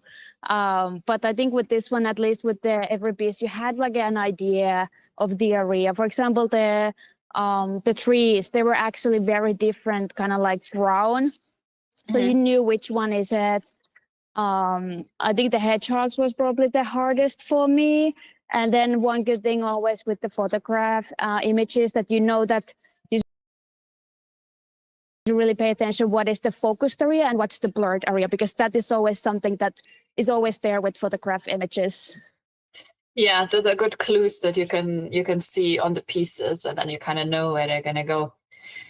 I'm gonna ask you like the same question that I also asked Chiara. Like, if you look back at your puzzling year and kind of like how it started and how it ended, and like what are your highlights? What are like things that you want to, remember of this year, and like what are your best memories of this year from like puzzle related memories? Ooh, that's a tough one. I mean, there has been so many fun events, meeting a lot of people this year, actually. Our Puzzle Tussle, some promotion, sorry. There's actually really good. Esther is also today as a virtual assistant, so it's almost like the whole crew here. So that has been very enjoyable. And then obviously, like this year, I traveled a lot. to also like other countries' nationals. And yeah, I think my only regret is that I didn't go to any event other than like speed puzzling event. Like you have those like marathon events and stuff. That's something I really wish to participate on. And yeah, then of course, like starting coaching, which is what I absolutely love. I'm really looking forward where that's going. I feel like that's something I excel even better than competing myself. And yeah, it just makes me so happy. Yeah, that's really cool. And it's also nice to like diversify a little bit the things that you do with puzzling and not just do like just one thing. If you would like to participate in like marathons, you have to like go on old school Facebook and find like marathon events there, because that's where they are all happening. Well, that where you hear explains. about them. Yeah, that may explain, because I don't even have like this Facebook app on my phone or anything. So Yeah, and I don't really use like Facebook as a social media platform much, but I figured out that like all of these puzzle events that are happening like in France and Belgium and so on, I always find them on the like on Facebook. So yeah, that's maybe a tip for you to look. Maybe there's some that are happening in your area and they are just being organized on Facebook. well, not in Finland, that I know for sure. Not in Finland. But I'm just gonna put it out there. Somebody please invite me. Yeah, but those definitely, yeah, I would love to experience that. I feel like I kind of like, because I've been done puzzles my whole life, so I feel like I can jump, well, not right into speed puzzling, but quite soon. So I feel like I want to kind of like expand the experience with puzzles in general. Yeah, so that leads you immediately into the next question, which would have been, what are your puzzling goals for 2025? So one of them is to hopefully participate in one of the marathon events. And do you have any other goals for next year? Goals. Well, I mean, obviously get to the final in the world, which seems to be every year goal, because every year it's also harder. And then, also participates maybe some other events. At least I'm going to the Swedish nationals, but maybe some other that I didn't go last year. I'm thinking about the Belgian nationals, but I haven't asked their association for permission or anything. So like, I have to do that first. With the Belgian championship, anyone who's not a resident in Belgium or has the Belgian nationality can register starting on the 1st of January. All right. Okay, perfect. So you can just do it. Yeah, I'm also gonna try to get a spot. Yeah, that's so exciting. I always have to mention it, because sometimes I feel like I just say like I'm going there and there, and then I forgot to mention it. Oh, because different associations have like different kind of practices. So some require that you let them know by email that you're planning on coming, so they know how many people are coming, because of course their own residents and citizens are always the first priority. So yeah. The Belgian people or people living in Belgium, they had time already from the 1st of December to sign up. And I think they added some extra spaces for teams, because that event, like those spaces were booked out immediately, relatively fast. But there's a chance. I think for teams, there's for pairs, there's the biggest chance that there's still space, because they can accommodate, more pairs than they can. More people can compete in pairs than can compete in solo, even though they have the same amount of space. And my cat is doing crazy meowing in the background. I don't know if you can hear that. No, we can't, but I would love to hear it though. Yeah. Let's go in places. Oh, what's the name? So this is Cooper. He likes to jump on my puzzle and then like do his claws on the puzzle, and then they just all the pieces just fly all over the place. He doesn't want to be held now though, so A little helper. Yes, so he thinks. Well, I mean, making it harder. So then, harder circumstances, then it's easier in a competition, right? Yeah, I mean, I usually lock him out of the room when I'm doing a competition. Right. So I think, I think that would be it, except for if Michelle has like a question for you. Did you already say your favorite puzzle of the competitions?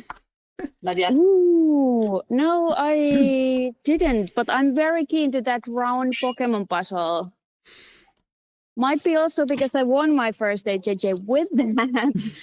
But it is actually one of my favorite puzzles, and yeah, I like colors and stuff. So yeah, that one definitely. I also have to. I know everybody has been saying this, but I really love this CherryPazzi like quality and everything. So that has been like really nice. I also like the Smith puzzles by their quality. Yeah, a lot of favorite puzzles. I don't know, too many. This is a funny story, but we participated the pairs AJJ with Daniel last time, the last AJJ. Yeah. So I don't really pay attention to a lot of stuff because I'm just going with the flow. And then towards the end, I told Daniel that can you shape short, and he actually shape shorted like 50 pieces. And then I'm looking at them, I'm like, you do realize they're all the same shape. Oh no. I was like, yeah, maybe not. And then he's like, well, you asked me to. Yeah, I know they were perfectly lined up and everything. And then I'm like, sorry. Yeah, oh, that's funny. Yeah, well, thanks so much. We'll let you get back to your shopping. And yeah, congrats on the second place and yeah, a really good year of puzzling. And see you in the next year. I know you've got a few puzzles in your collection, so we'll see you again. Oh, yes, I do have. Oh my God, I'm so happy that this is the last AJJ. And I don't mean this in the negative way, but I'm like so happy. No more competition towards the end of the year. You have no idea. I'm going to spend a lot of quality time with my bathtub and stuff. So yeah, no speed puzzling until January for me. No thanks. Yeah. But thank you so much for organizing. It has been a pleasure. I'm so excited that you actually started this thing this year. And yeah, it's been amazing. Yeah, you're welcome. So thank you, Michelle, and all the virtual assistants and commentators and everybody. Thank you. Yes, and thank you for participating. Thanks so much, Amelia. Have a good evening. Bye. Bye. Bye-bye. All right, so the time is 1 hour 22 minutes.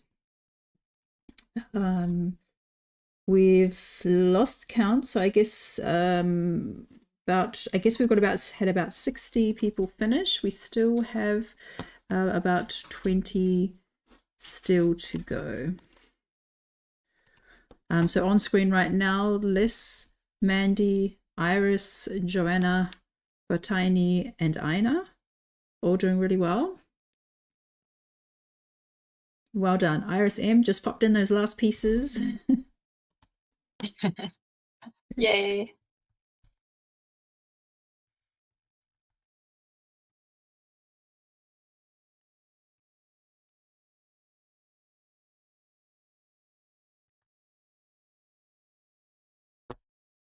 So looking really good there. So Catherine, who just finished a few minutes ago, says that she loved seeing the red box when she was unwrapping. I think CherryPazzi is my favorite brand because of the EJJ.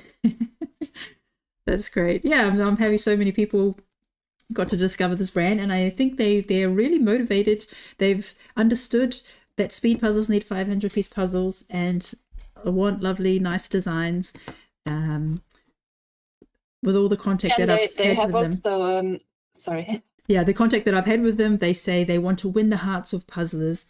And I see they've also sponsored some competitions in Poland and some other places, Latvia. So they're really keen to get into the speed puzzling space, and it's really great that everybody has this positive connection.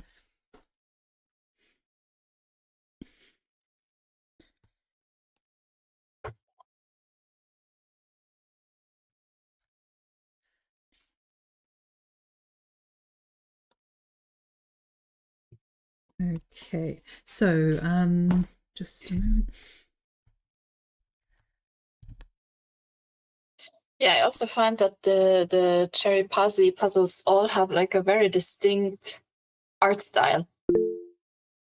That's like you could almost recognize that it's CherryPazzi just by looking at the image, and you would kind of know that it's by them. Like no, I don't know any other of the big puzzle brands that has like this style of images, you know.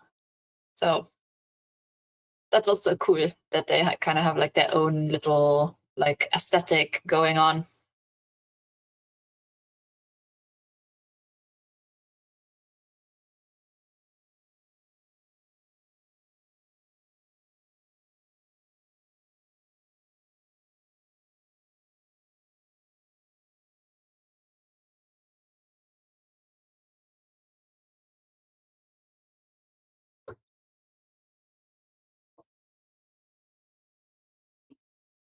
Maybe you could also, everybody who's watching, let us know in the chat, like what kind of puzzles would you like to see next year at the Euro Jigsaw Jam? Like, what kind of style do you like? What kind of what kind of things would you like to see on the puzzles? What kind of brands would you like to see come back? Yeah, like let us know what are your preferences. I'm curious. So we have, we still have Jane, Ina, Benjamin, Lean, Maria, Nora, Everly, Kirsty, Claudia, Eliska, Kieran, Miller, Lena, Natalie, Sana, and Johanna. Still puzzling.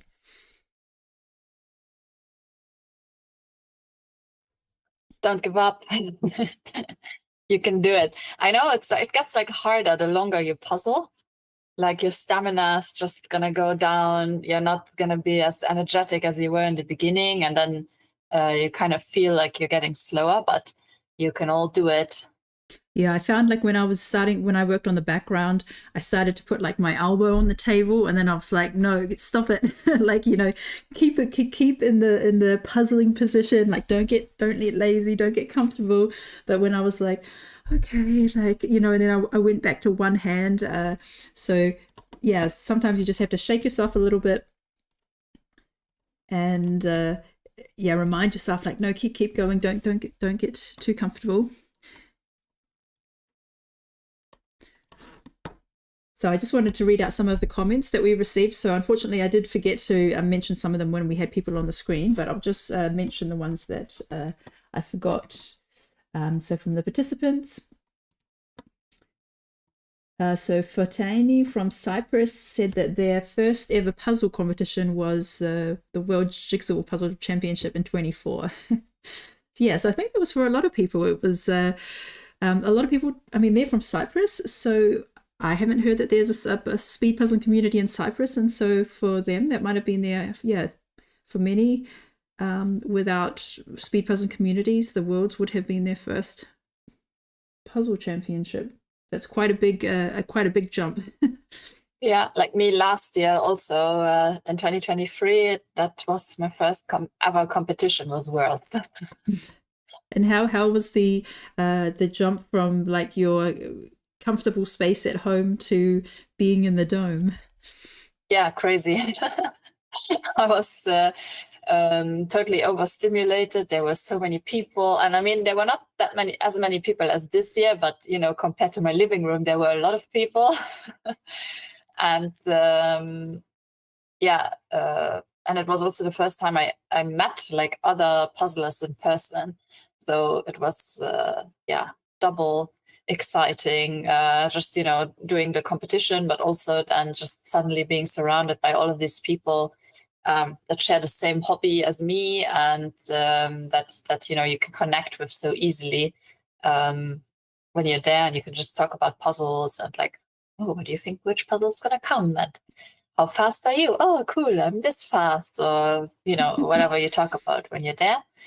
But yeah, in retrospect, I would have preferred to maybe do a smaller competition first, maybe something local, or even just something online before going to Worlds, just because that would have prepared me a bit more for just a competition atmosphere, because I was so shaky. Like usually when I do the puzzle, I'm like standing like probably 50% of the time. And so I was just going to do my normal standing while I flip, and I just couldn't stand because I was so shaky. Oh, no. Yeah. So, yeah, this year I was definitely more prepared. Yeah, no, I think it is a big deal if the Worlds is your first competition, because yeah, this year it was really busy, really full.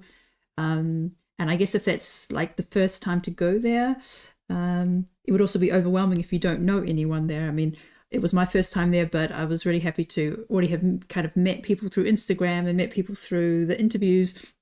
So I felt like I already knew a bunch of people, but I guess there's many people who just come there and kind of like, I don't know anyone, and who can I chat to? Yeah. But yeah, and great to see that we have someone from Cyprus participating.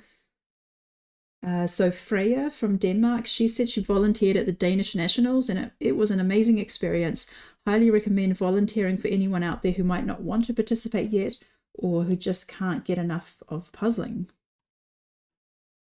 Oh yeah, because Freya has joined the competitions and has been doing quite well.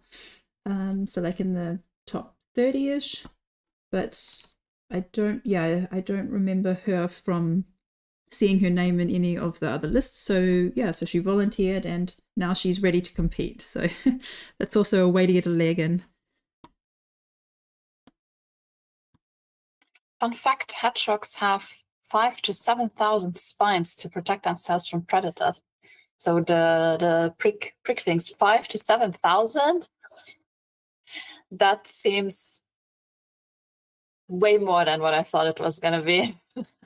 Yeah, in this image, they're quite big, I would say, the spikes. So I think they're made so that you can kind of recognize what they are. They don't look so that dense on the back there.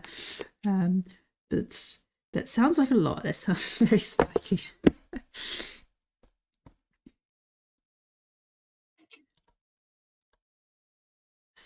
And Alina says she would like to see some nature landscapes or animations like Disney scenes or something like that for next year's CJJ. We'll see. Yeah, today I've made all the dates for March and April. It's a bit weird. It's like not even 2025 and I feel like the calendar is full already. But yeah, it just was a bit weird, like planning competitions in April. But yeah, we need to get ready. We need to start wrapping the next puzzles. Luckily, I already have received a lot of the deliveries, so we can get going on that. And then we can offer the next batch sometime in January, I suppose. I love all of SJ's fun facts. Maybe she can tell them herself later when the competition is almost done, and she can tell us all her hedgehog facts. Or she can join back in and tell us now. If you want to, SJ, you can hop in. I think I might be out of hedgehog facts now. I'll just read the ones that are still there. Yeah, but you can repeat them because the comments are not going to stay later when the live is over. You know, the comments are going to be gone. So yeah, it's true. Well, a baby hedgehog is called a hoglet, which I really like. Oh, that sounds really cute. A hoglet. Oh. Yeah. Well, I put in the chat a group of hedgehogs is called an array, but I also found that they're sometimes called a prickle. Oh. So yeah. Who knows? But yeah, less interesting, but well, sort of interesting. I don't know. Hedgehogs are lactose intolerant.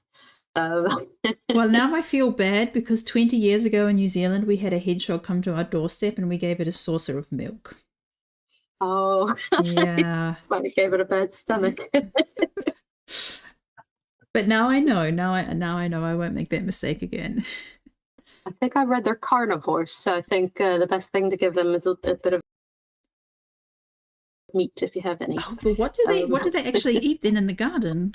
That's a good question. Let me Google it. Hedgehogs eat worms. They eat like bugs. They eat all kinds of Insects, things. yeah. You can give them like kitten milk. Like you can buy milk for cats, and then you can give them that because that doesn't have the it's it's the cow milk that they can't handle. Oh, okay.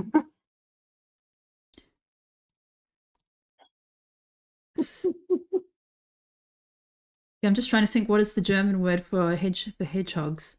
Eagle.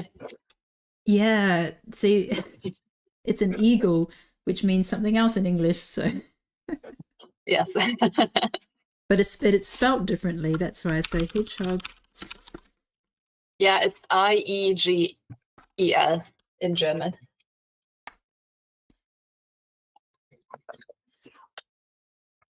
Yeah, because well, that's actually good to know because yeah, and I haven't had any little garden visitors in Germany, and I don't think I've seen any hedgehogs here, but I know that when I was like cleaning up the garden, I did find a clay pot with a little hole in it in the garden under like a pile of branches, and then I showed my husband, and I was like, look at this weird, I don't know, I thought it was like a flower pot or something. It just looked a bit weird with a hole in it. And then he said, no, that's actually like a hideaway for a hedgehog. So maybe there were some previously in the garden. And so I put it back. I put it back the right way up and covered it with branches again. But I haven't actually looked at it in the last 2 or 3 years. So there could be a whole family living down there. So we have some more finishes. I see your comment type. In Finnish, the word for hedgehog is siili. I just learned that the other day in Duolingo. I'm learning Finnish in Duolingo. That's amazing. Do you have a trip planned to Finland that you can use your Finnish? Not yet. I'm going to go sometime. The Finnish championship this year is the same weekend as like all the other championships. So not all of them, but there's like 5 in the same weekend in April. So I won't be going to that. I had hoped I would, but maybe next year. Yeah, no, that is a shame. Yeah, it is weird because when I was planning the dates, like in April, because Sundays are always good for for 1,000 piece competitions or pairs, or also I try to do a solo competition for those who can't do them during the week. But literally in April, there's like all the weekends, there's something going on. And the only weekend that I personally for myself could choose to do a competition was on the 6th of April. But I am aware that on the 5th of April, there won't be any Americans or British people or Dutch or Finnish, or I think was it Denmark as well participating, but at least there'll be a lot of Germans. So if there's no competition that pops up on Germany, then maybe I will have some participants for that one. But yeah, I couldn't find any other dates on a Sunday in April that worked. So yeah, because there's also Easter in there as well. So I guess that's why they all picked the 5th of April.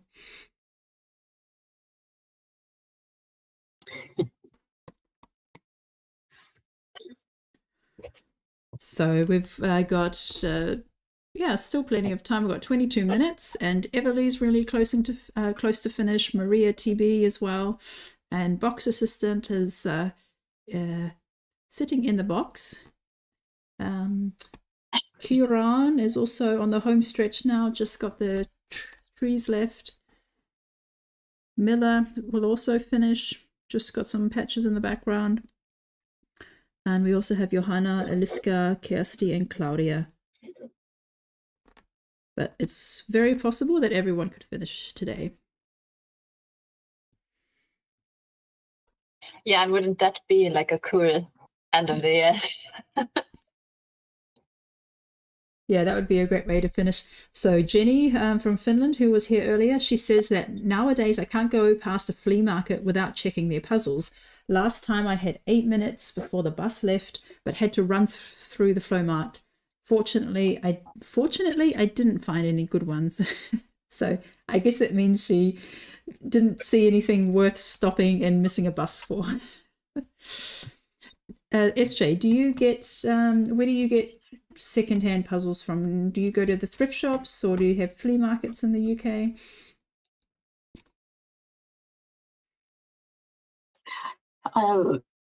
I very rarely you'll find a flea market in the UK, but there are the main two places you would go looking are charity shops, like thrift shops in other countries, and something we have called boot sales, car boot sales, which is sort of like a flea market actually, but it's everyone goes to a certain place with their car and what they want to sell in the boot of their car, and then they open the boot and sell it out of the boot of their car all at the same time. So boot sales are another place to get puzzles. That reminds me of a video I saw from Tammy McLeod. She did a really cool video about a car boot sale, but it was all about puzzles. And it was pretty big. So I think she lives in LA, somewhere in California, and they, like, I don't know, like 100 cars turned up. Like there was a whole car park just full of puzzles, and she had some drone footage like just flying above it. And I was like, oh wow, that would be a dream. Yes. So what about you, Catherine? Do you buy secondhand puzzles? Yeah, usually in the Netherlands they have Marktplaats, which is just like an online secondhand thing where not only for puzzles but also for anything that you would like to sell or buy. So either there or like recently I've mostly just done swaps with people, and then I give them like 5 of my puzzles and I get 5 of theirs, and then next time we see each other we swap them back. So that's been more like my way to go. I have too many puzzles. I should stop buying puzzles.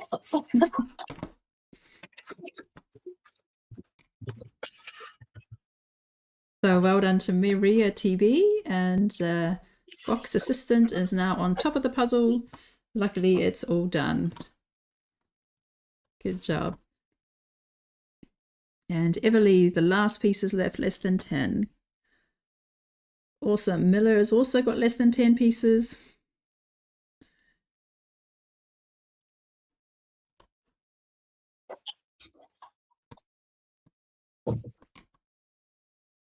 So Kiran is on the home stretch.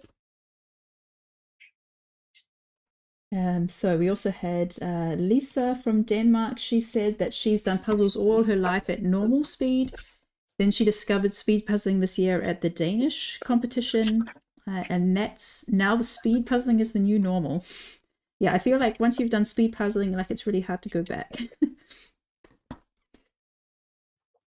Go back to regular speed.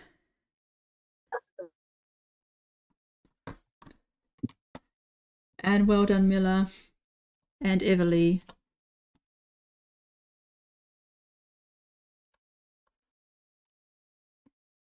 So this is something interesting. So Taya from Finland, she says she keeps a close count of her puzzles and she knows exactly how many puzzles she has at home.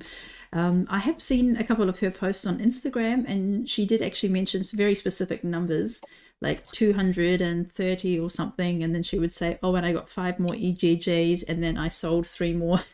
And so she's got a very good track. I wonder how she does that. Maybe she has a spreadsheet. Yeah, how do you keep your puzzles organized, Catherine?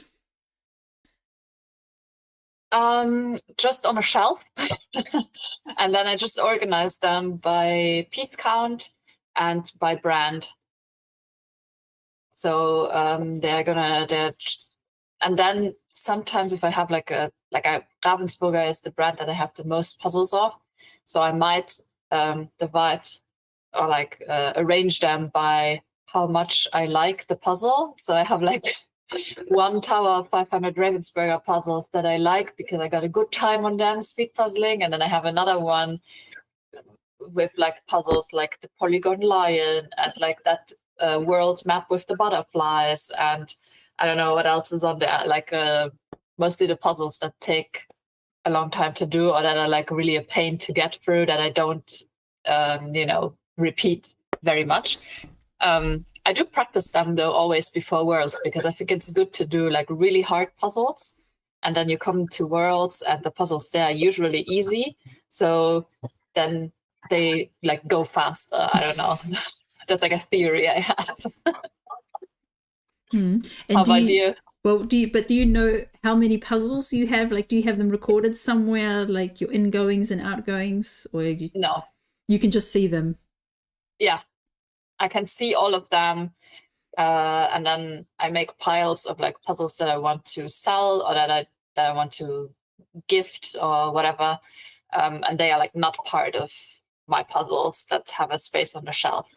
And then I have a separate pile with puzzles that I haven't done yet. And then when I'm done, when I have finished them, then they will go into one of the places like where they belong. Mm-hmm. Yeah, I can't tell you how many puzzles I have, but I do have them in multiple storage locations. So I could say I have the stash of future Euro Jigsaw Jams, which is kept out of view, hidden away. And then so every week when it's like, okay, which competitions do we have going to happening up, then I go to that, grab those puzzles that I have them ready, and then I do them if I haven't done them already. Well done, Johanna. Just finished. Then I have like the best puzzles, like the ones I'm going to hold on to, like in the main shelving area. And then I now have this, which gives me some more space. So I did have like a pull across screen behind us, because when I had the first Euro Jigsaw Jam, I tried to show the puzzle, but I had that blurry background filter, and it just wasn't. I wasn't able to show the puzzle correctly. So then we just used a screen in the background, but it was just getting more and more annoying.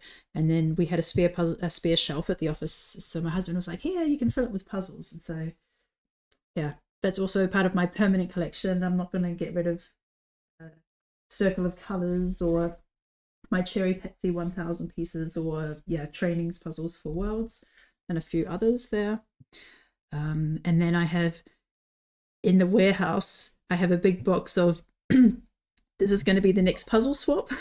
No, these are things I received at the puzzle swap, but I don't think I really want to do them. So I'll just bring to the next puzzle swap. I just took them because they were left over. And then in the lunch break room at the office, I also have a shelf with puzzles. Mostly there, I've done them at some point in time, but just that I can do something when I'm eating my lunch that, just casual puzzling. So sometimes I'm doing 500-piece puzzles or 1,000. So that's kind of another storage place. It's like it's not going in the get rid of pile, but it's not in the permanent pile. It's just like, and there's a sign there saying please take, so like my colleagues can just take them if they want to take them home and do them. Yeah, but there's like multiple locations. So I don't know how many. I don't want to think about how many there are. But I'm at sorry, I'm just at the point now where I just want to get rid of them. Like I did have a sign there saying feel free to borrow, and then like I ripped it, and then I crossed it out. I said take. I was like, so yeah, fun. Yeah, I recently gathered. Mine also used to be in the living room, in the attic, in here, in there, and then I changed one room around to like be the puzzle room. Which before used to be like a room that we barely used. Like we used to call it a library. I mean, it still has like all of our books in it, so it's not the library anymore, but it's also the puzzle room now. And now, we actually use the room in the house because it, yeah. Well, hey, well done, Kieran. Yeah, we just had 2 more finishes. Aliska finished and Kieran finished. Well done. So now there were people cheering for Kieran in the chat the whole time. So we have Kirsty and Claudia's. Oh, Claudia's got the hedgehogs. Yes. Look for the eyes and the nose. Those parts stick out, and there's also some ears. But the ears also are quite noticeable. And Kirsty's done the bodies of the hedgehogs and has the spikes left over. Doing great there. So, Estre, do you know how many puzzles you have? I do not know. I counted about a year and a half ago, and it was around 300. And I just don't have the time to catalog them all. Like, I'm so in awe of people who have, spreadsheets and libraries, kind of cards checked in and out of who's borrowed their puzzles and all that as well. And I'm so far from being that organized. So I would, if I guessed, I'd say we have about 400 puzzles because it's only gone up since a year and a half ago. But yeah, they're all over the place. It's a real problem. We're moving house early next year, so we're trying to get rid of some, actually. Will you have a puzzle room in the new house? Well, eventually, yeah. Not from day one. Well, it's sort of a fixer-upper. We're buying a house, and it's not really in good shape. So it needs a lot doing to it. But we will eventually have a puzzle room. Yeah. Good. Then you have them all in one place. Yeah. And this house especially, I'm really happy, has lots of storage cupboards and closets and all this in it, which is unusual. And the house we're living in now is Victorian, so it has absolutely no storage whatsoever. So that's good. We're happy about that. Yeah, so I just want to mention, so clarification, Kaya doesn't have a spreadsheet of all her puzzles. She just knows the number, and then she knows how many she added or how many she got less, and she just keeps track of that number. That also makes sense. Yeah, because I know in Finland they do a lot of swapping and buying and selling. So thanks for the clarification. So just a running total.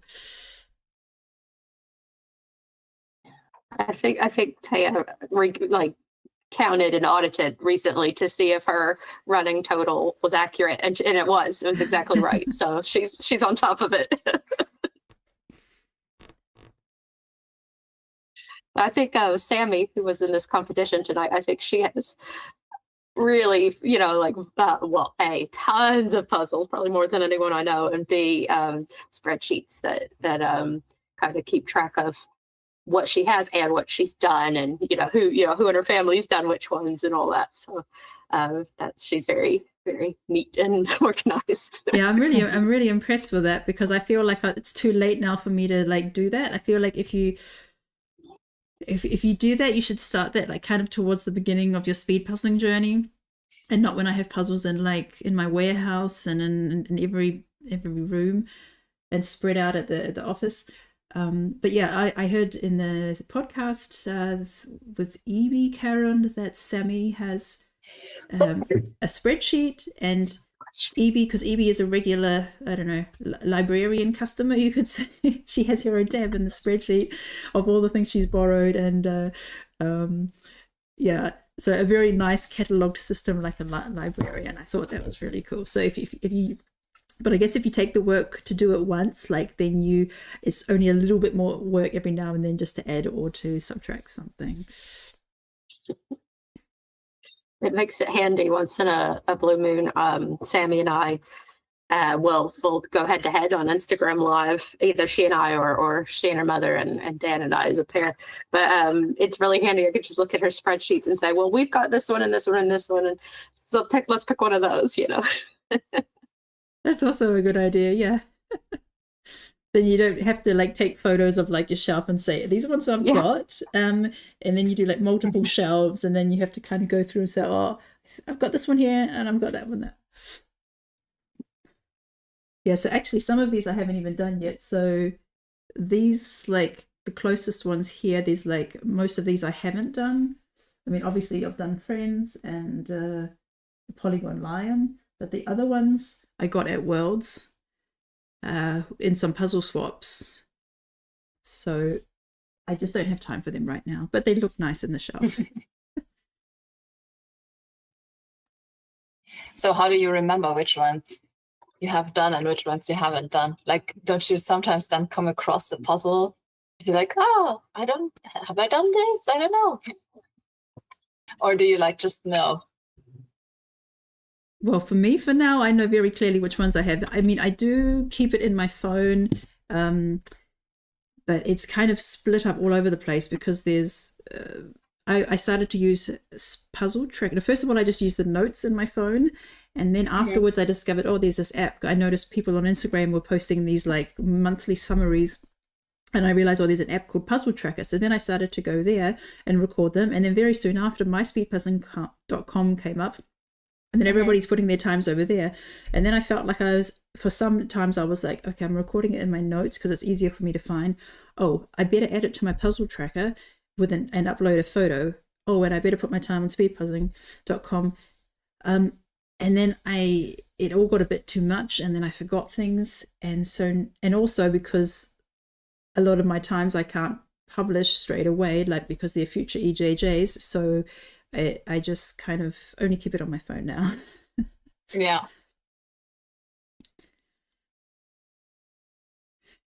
So SJ, do you have a puzzle you're looking forward to doing on over the holidays? No. I keep hearing everyone mentioning they're taking breaks, like Catherine, and I'm like, oh man, I should have thought of that. But that's why I'm not looking forward to any in particular, because I'm just trying to like churn through. I've got a couple of piles of like, oh, I'm happy to get rid of this if I do it one more time, to try to down the numbers. But yeah, that doesn't make it very enticing actually to be like, oh, just got to get rid of it. It feels kind of counterintuitive for me to not do a puzzle over the holidays, because in the past, that's exactly the time when I would normally do a puzzle. And now I'm like, I need to take a break from the speed puzzling. Yeah, next week when we are doing like also the last puzzle tussle of the year, it's going to be my last speed puzzle until when is it, the 12th of January, for the next Euro Jigsaw Jam. So it's a little bit less than a month where I'm going to be without speed puzzling, 3 weeks almost. Yeah, so Claudia just mentioned, I think that my speed puzzling website will come in handy to track your puzzles and set up your collection.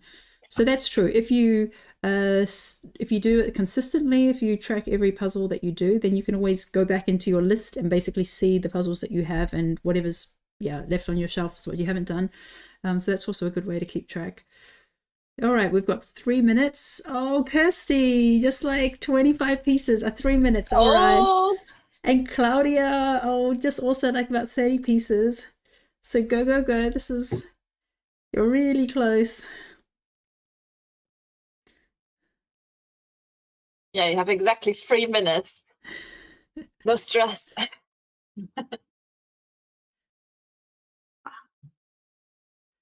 Yeah, so I'm actually doing an interesting puzzle at the moment. It's a black box puzzle. Have you heard of that? No. It comes in a black box, and there's no poster, there's no image, but there is actually, like, the puzzle is not just black. The puzzle has a proper image. The only clue is that there's 5 categories. So this is made in Germany, and the only clue on the boxes says architecture. And this was a gift. So somebody from my regular day job, so nothing to do with puzzles, came by. He's from a company that we work with, and somehow we then got onto the topic of, oh, by the way, I'm also doing this other thing. I'm also doing these puzzle competitions, and started to explain about that. And then he's like, oh, can I give you a puzzle? I got a puzzle 2 years ago for Christmas, and I've never done it, and I'm never going to do it. And it's this black box with a puzzle in there. And I think it's quite intimidating for non-puzzlers to have a puzzle without an image. And then I said, sure, I'll take it. And it arrived this week when somebody came by to visit. And it's really fun. It's really slow because you just have to, like, I have no idea what it is. I'm like, okay, architecture. I assume there's going to be some windows. I assume there's going to be lines. But I'm just kind of like blindly finding my way through the pieces. So yes, I'm actually I'm looking forward to doing that over the holidays too. How big is that puzzle? It's 1,000 pieces. Yeah, that's more difficult. I've done like blind 500-piece puzzles just by like asking my husband to just buy me a puzzle and then just give it to me without the box. And for 500-piece puzzles, that works fine-ish, you know. I mean, I told him like, don't get like a super complicated looking puzzle. But it definitely takes longer than if I have the box to speed puzzle it. So we just 30 seconds. Oh, just got on my clock. It's 10 seconds. Oh, so close, Kirsty. no. 5, 4, 3, 2, 1. Stop. Oh, Claudia. Oh, well done. So close. Oh, Kirsty, just a handful left. And Claudia, so close. Well done for sticking with it and hanging on to the end. Yeah, good job having the endurance to puzzle for just long and stay on top of it. That's so close.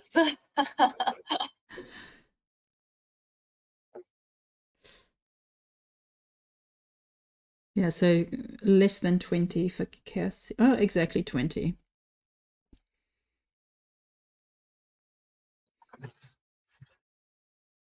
Well done. Yeah, well, I hope you enjoy the image. Not far to finish. Yeah, thanks, Kirsty. Thanks for being one of our regular participants, and just waiting for Claudia's count.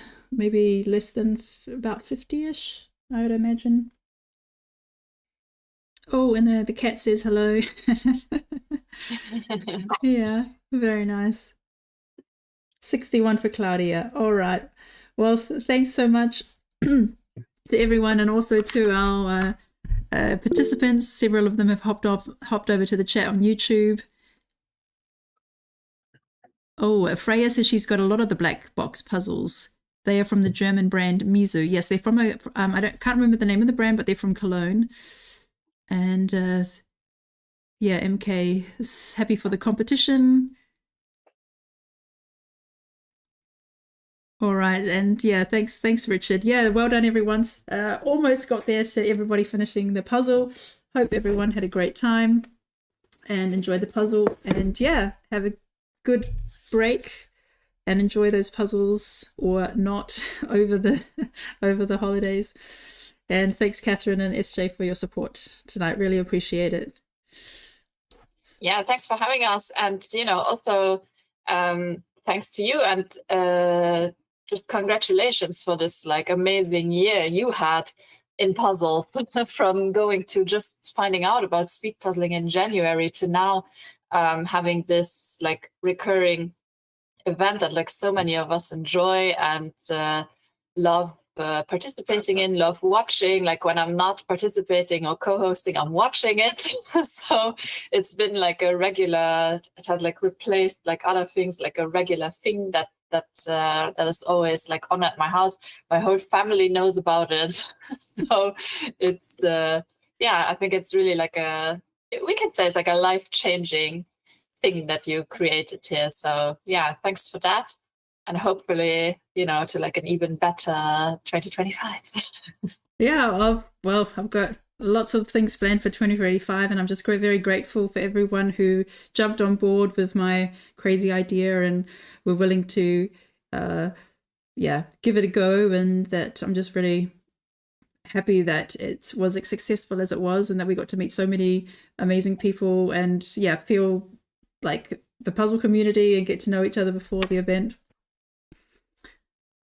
So yeah. All right. Well, thanks, Catherine and SJ. Have a great evening, and see you earliest 12th of January for the next competition. Yes. Thanks, everyone. Good night. Bye.